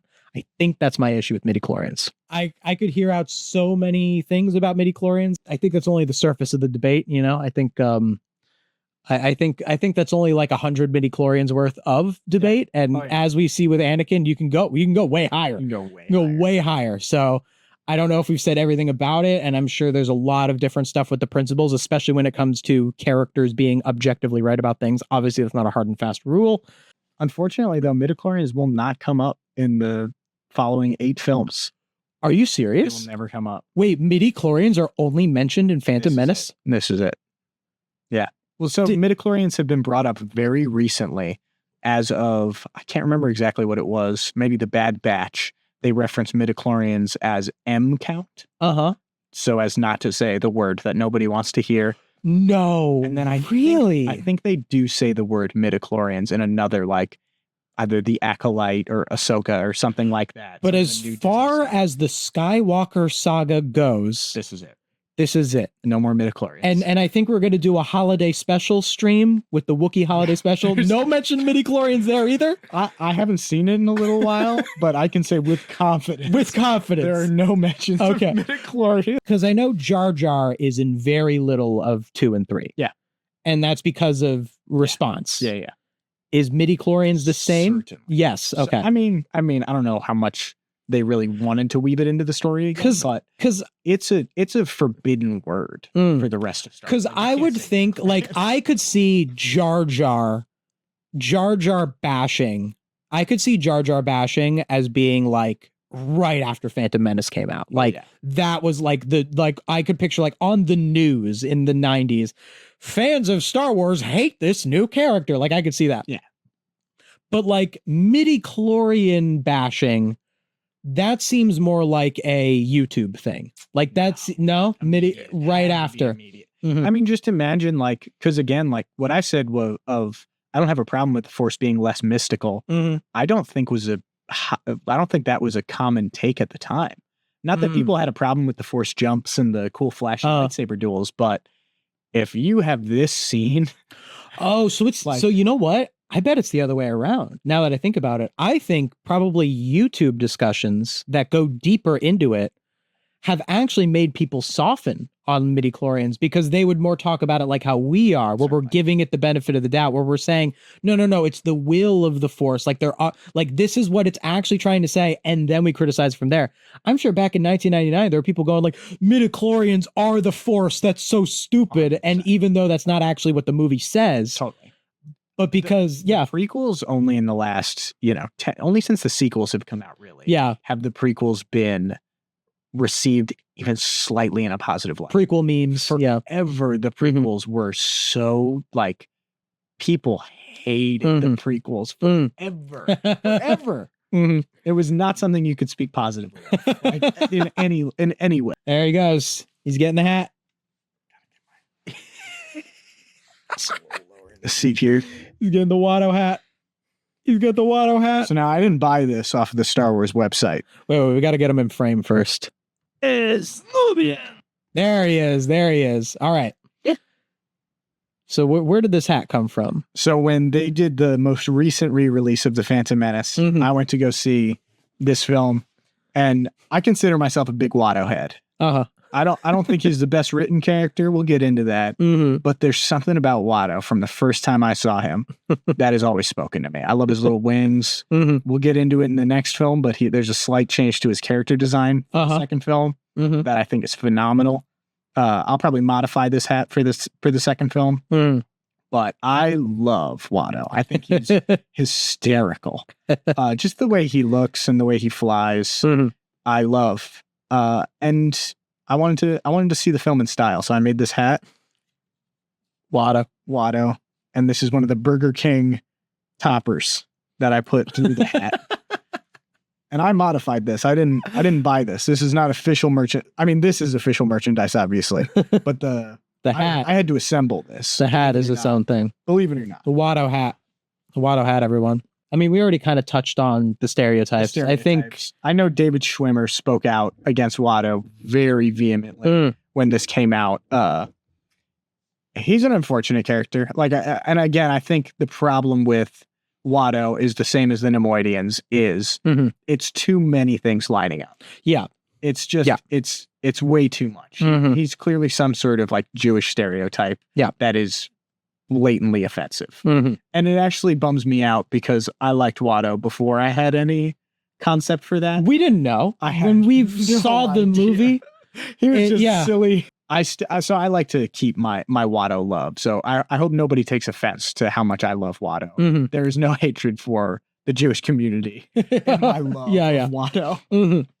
Yeah, for sure. And we're good at discussing, the intersectionality of all of these characters who may not have aged well. I think that we've addressed that properly, and we also invite any further discussion, especially from people who are a part of the communities that these stereotypes offend. Specifically, we want to hear your perspective. Absolutely.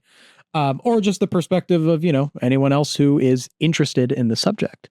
Are you an angel? What? An angel. I heard the deep space pilots talk about that. They live on the moons of Diego, I think. You're a funny little boy. Okay. Do angels actually exist, or is it a myth I in think Star they live Wars? on the moons of Diego, I think. No, but I know I know Anakin said that, but it sounds almost like it's a myth. Like how someone would say like a mermaid exists. So I didn't do my research on this. I could have done some research. I'm sure there's a comic book or something where they say, yeah, the angels of whatever. But I think that is more whether or not they are actually real. He lives on a very isolated planet where he hears stories from, shippers and traders who come in and talk about all these different places. So I don't know if angels are real, but he does not mean angel in the biblical sense. He is talking about like an alien myth. Clunky dialogue aside, I think that the concept of someone referring to angels in an alien world, like it's like a creature, but we have an understanding of an angel as a religious figure. I think that's pretty brilliant. I really like that line. Are you an angel? Are you an angel? You like it? I think that is such a, because I don't think it's delivered particularly well. Yep. Like, I think the directing in this movie is not great. And it's certainly not great dialogue, but I feel like that's something that a kid would say to like an older girl that he has a crush on.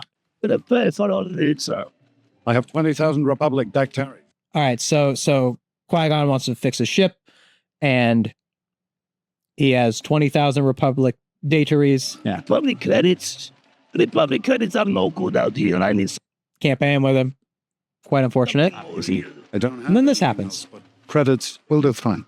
No, they won't. He does that little thing. That looks familiar. They won't do fine. Credits will do fine. No, they won't. What? What's going on? That's not like these aren't the droids you're looking for.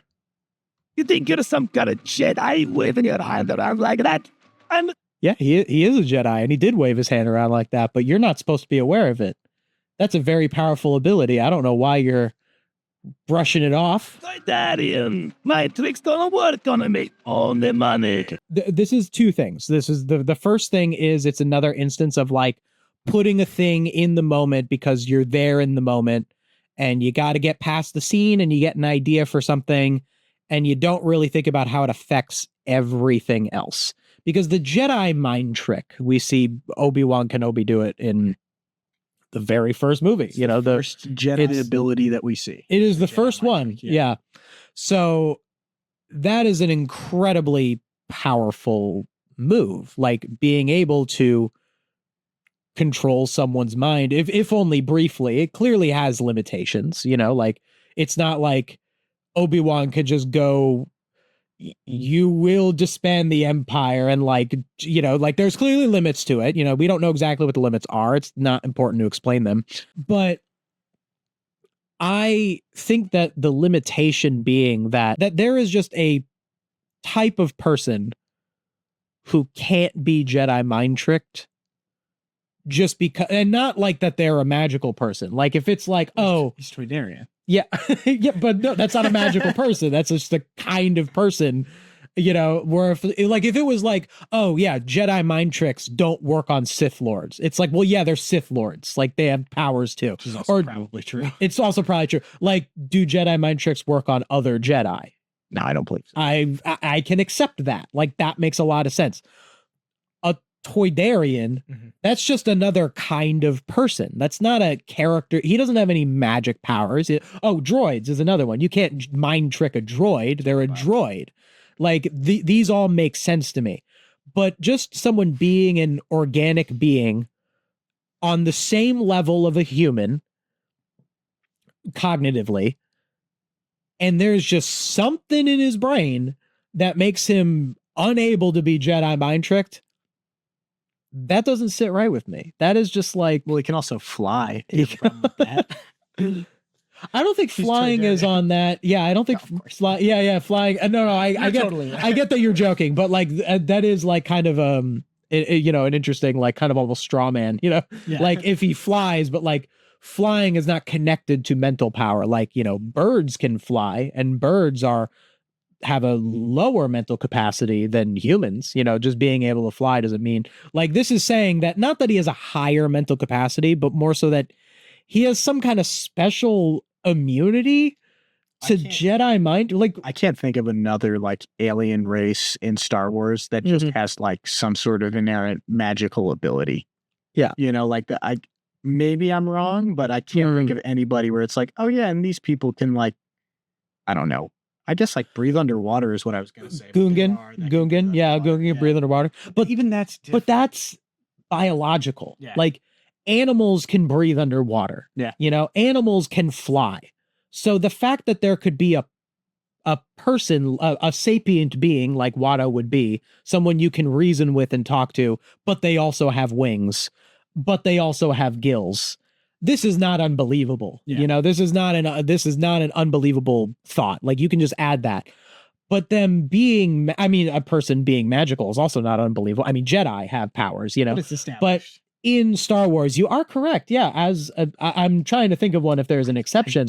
The only superpowers are Jedi and Sith. Maybe I'm wrong too. I'd love. I'd like to know if that's or if it's like in the EU or something. And Toydarian's the only. Yeah, the only beings in Star Wars that have magic and powers. Honestly, if there had to be one character that would have magic powers just inherently, I'd go with Watto.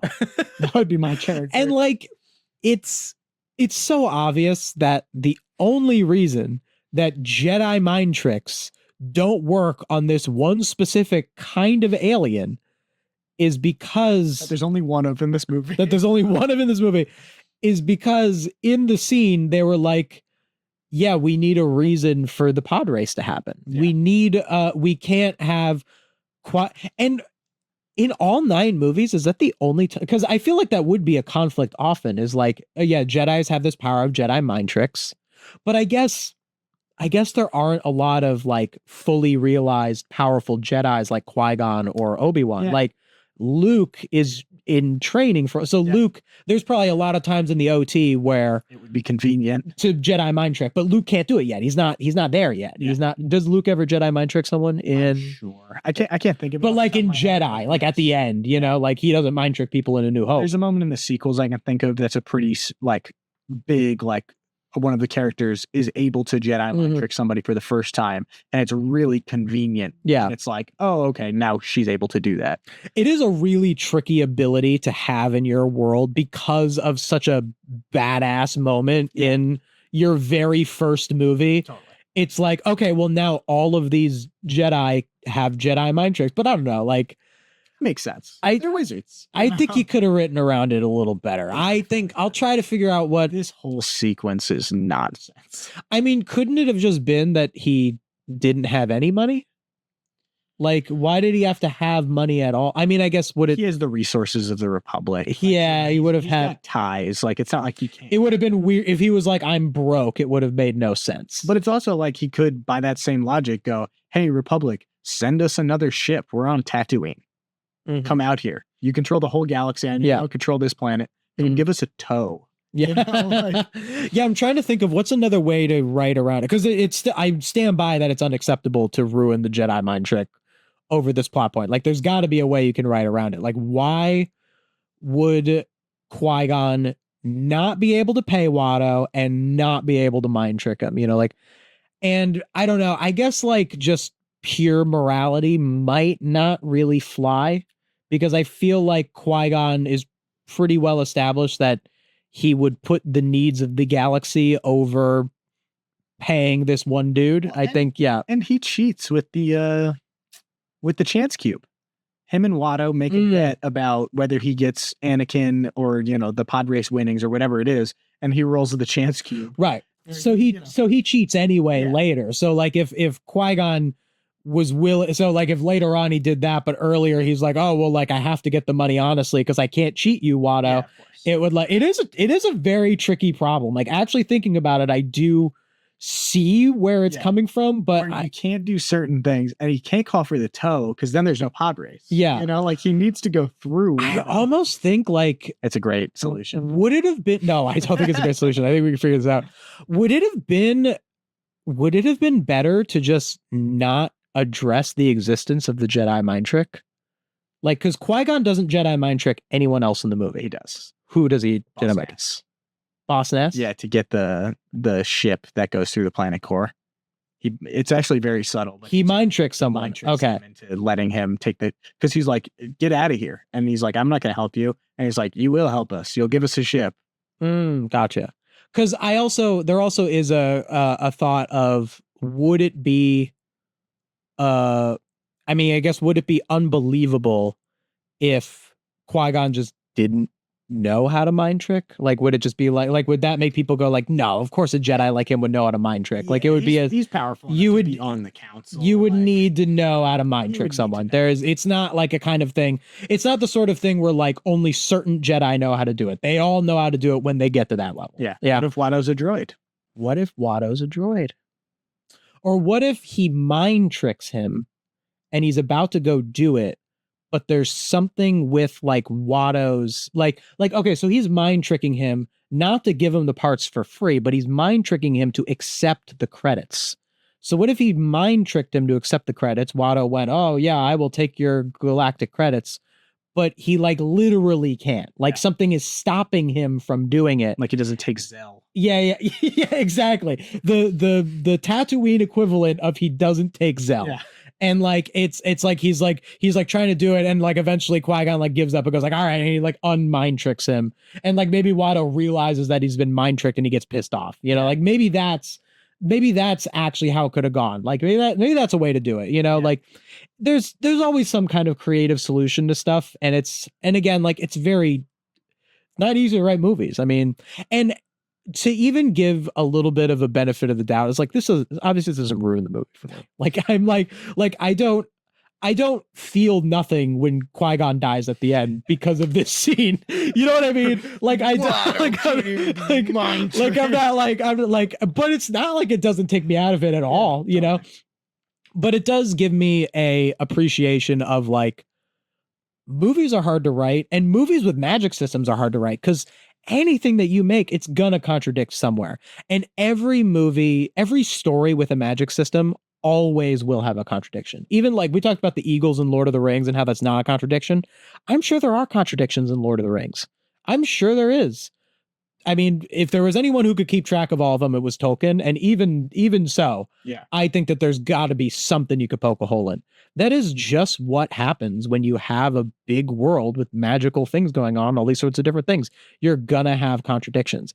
And I think that in looking at something like Qui-Gon Jedi mind tricking not working, I don't think we should look at that and be like, yeah, George Lucas is a terrible writer. Like, I hate the prequels, all this stuff. I think that we should just look at it and think, well, how could we write around this in the future? What can this teach us about storytelling? And just, you know, I think that's kind of, to start even wrapping up, but we'll get into the pod race, to kind of get to a conclusion of how I feel about the Phantom Menace, is that like, I can really enjoy it and accept it for what it is, you know, for its flaws. And there's a lot of stuff that I watch that is flawed that I don't feel that way about. I'm a reviewer of modern SpongeBob, and I will watch modern SpongeBob episodes and I will just be like, this shouldn't exist. This does not provide any value. This is just a waste of people's time. And as much as like people hated the prequels or whatever and all this sort of stuff, is like, these movies have a lot of value. The existence of, like, you know, it teaches us stories. I mean, it teaches us moral lessons. All the stuff we were talking about bending the rules, about the Jedi Order, and all the sort of these conversations about trade routes and politics and all this stuff. Like these things matter, and then even beyond that, the art of it. You know, the way that it used its effects. You know, all that sort of stuff. The Duel of the Fates. Yeah. What a song. Oh, I mean, just to give a little bit of appreciation to the fight choreography that they practiced for months, right? They practiced it for months. Just take a look at some who is the actor that plays Darth Maul. was a gym teacher, I believe, and they just trained him to do this, and like he's spectacular. Yeah, let's see. I saw this in theaters, 2 years ago or whenever it was re-released. I was floored. I couldn't believe how much I enjoyed it. It is so unfortunate that we cannot play the music. Well, no, this scene actually doesn't have music. This part does not have music, actually. We could play lightsaber sound effects. And Bert, great sound effects. Yeah, the music's at the beginning. That's another small, just we're doing a little lightning round of little slight appreciations. The fact that this movie is, actually, we're about to talk about the pod race. There's another no music. This movie knows when to and when not to use music, that there's the duel of the fates, and that sets it up so well, where when it's the 2-on-1, it's with the music. And right here, after Qui-Gon's dead or dying, there's no music. It's just the lightsaber battles. Like, that's knowing when and knowing when not to do. And I think great use of silence. And that's kind of what I'm even saying about CGI, is like, we could take that same approach with music. It's like, they could have put music here. They had John Williams. Yeah. They had John Williams, and they're like, you know what, John? We don't need you to write a part for this one. It needs to be silent. Too. And it's like, yeah, after he wrote that, it's like, you know what, John? I think we just need the lightsaber sounds here. And that's not a slight on John Williams. No, of course not. And saying that sometimes a practical effect is what we need is not a slight on the existence of CGI and all the hardworking artists who work on that. Totally. The pod race really was the big spectacle for this movie. Obviously, like the lightsaber duel and everything, but like in terms of trying to get people in their seats to watch this big, cool thing. And again, it has a lot to do with the CGI of it all, is this pod race. And George Lucas loves like racing cars. He does. So part of this certainly comes from his passion for, I'm not a big car guy, but I believe it's drag racing, of like just this big spectacle. And sounds about right. Yeah. Like, he's very, very into that. And this is certainly an homage to that. It's never been my favorite part of the Phantom Menace, but my favorite part of the Phantom Menace is when they introduce all the pod racers. That's when you get your best glove shittos. That's your best glove shittos. Let's go over some glove shittos. Guys, Dud Bolt, Foden Bede, the announcers, they're a two-headed individual. And they really, one of them speaks English and the other one speaks Huttese. And they really do go out of their way. They announce like so many different characters. Oh, and this is where you can really tell that this is important to Star Wars. They go, oh, here's, Nien Nub. Here's Dud Bolt. Everybody's favorite, Ben Quadraneros. Like, it really is a part of the DNA of the third person. Like, great. And all of these characters are really well designed. And I've heard in some of like the extra commentary for this film, the talk about like the designs for the pod racers themselves. Like Ben Quadraneros is a good example. He has 4 engines. Quadraneros. Very on the nose, but it's like they're thinking about these small details to flesh out the world where nobody would know this. It's really is very artful. Artful? Really? Full of art. Well, it makes the world feel lived in. And the whole point of Star Wars is they're fighting a war to save the galaxy. The club shit. Like, the people who inhabit the world, like, it matters, So by having the world feel lived in, that these people have a culture, and it's a little bit of a violent culture, it's like about the ships exploding and like all this sort of stuff, but like, these are the people who inhabit the galaxy. This is what they do in their pastime, what they care about. And the racers are the people who live there. Totally. And if you go onto Wikipedia and you look into like the histories and the futures of a lot of these pod racers, you'll find out they're terrible people. Yeah. That's not important, Think it drags on? I think it drags on. I definitely, but I also think that was kind of part of the show for everybody. I think sitting in my living room watching the pod race in 2026 is a little different than in the movie theater. Wanted in the movie theater for everybody to experience this cool experience. Especially also, like, I mean, it is a 2-hour film. It's not like it's a 90-minute film and 15 minutes of it is the pod race, and it's not like it was really limited. Star Wars movies can be long, you know, so like having it drag on a little bit can be a part of the artistry. Not to say that I feel like someone who's if I have a good idea of movie pacing. If I really wanted to break down the entire pod race and be like, this is where it goes too slow, if you structured it a little differently, it'd be better, blah, blah, blah, blah, blah. I'm not going to do that. That sounds like a real pain. Yeah. But I believe I could if I really went for it. But at the same time, I'm sure the pod race is the best part of the movie for a lot of people. And where somebody else might cut a couple of minutes is the introduction of all the pod racers of, why do we need to know Cool Fast? Why do we need to know Mohonic? It's like, oh, just cut that and get to the race. That's really important to me. Yeah. Whereas the race and the overtaking and the explosions of the ships might be really important to I just like that Star Wars is always taking swings. You got to always go for it. And that's what I respect thoroughly about the prequels. Love them or hate them, like, they're trying stuff. Peace. Yahoo! Yahoo. What a shot to end on. What a this is the gang right here. This is the gang. You got Sheev, you got Korsh Panaka, you got Jar Jar. What's his name? You got Roose Tarples, the captain himself. What a way to finish the film. What a way to finish the film. All right, that's Star Wars: The Phantom Menace. We did it. We did it. What an analysis. I'm sure there's even more details of the movie that we could have gone into, but I think we really covered it well. I think we covered all the important stuff. We'll drop back in if we think of anything. Yeah. Clones or Revenge of the Sith. Yeah, for sure. But yeah, it was a lot of fun. Absolutely. All right. Thank you so much for watching. And don't forget to like and subscribe and all that sort of stuff. And have a glup shitty day. Wait, maybe I shouldn't tell them. May the Force be with you. That's better. That's a better ending. That's nice.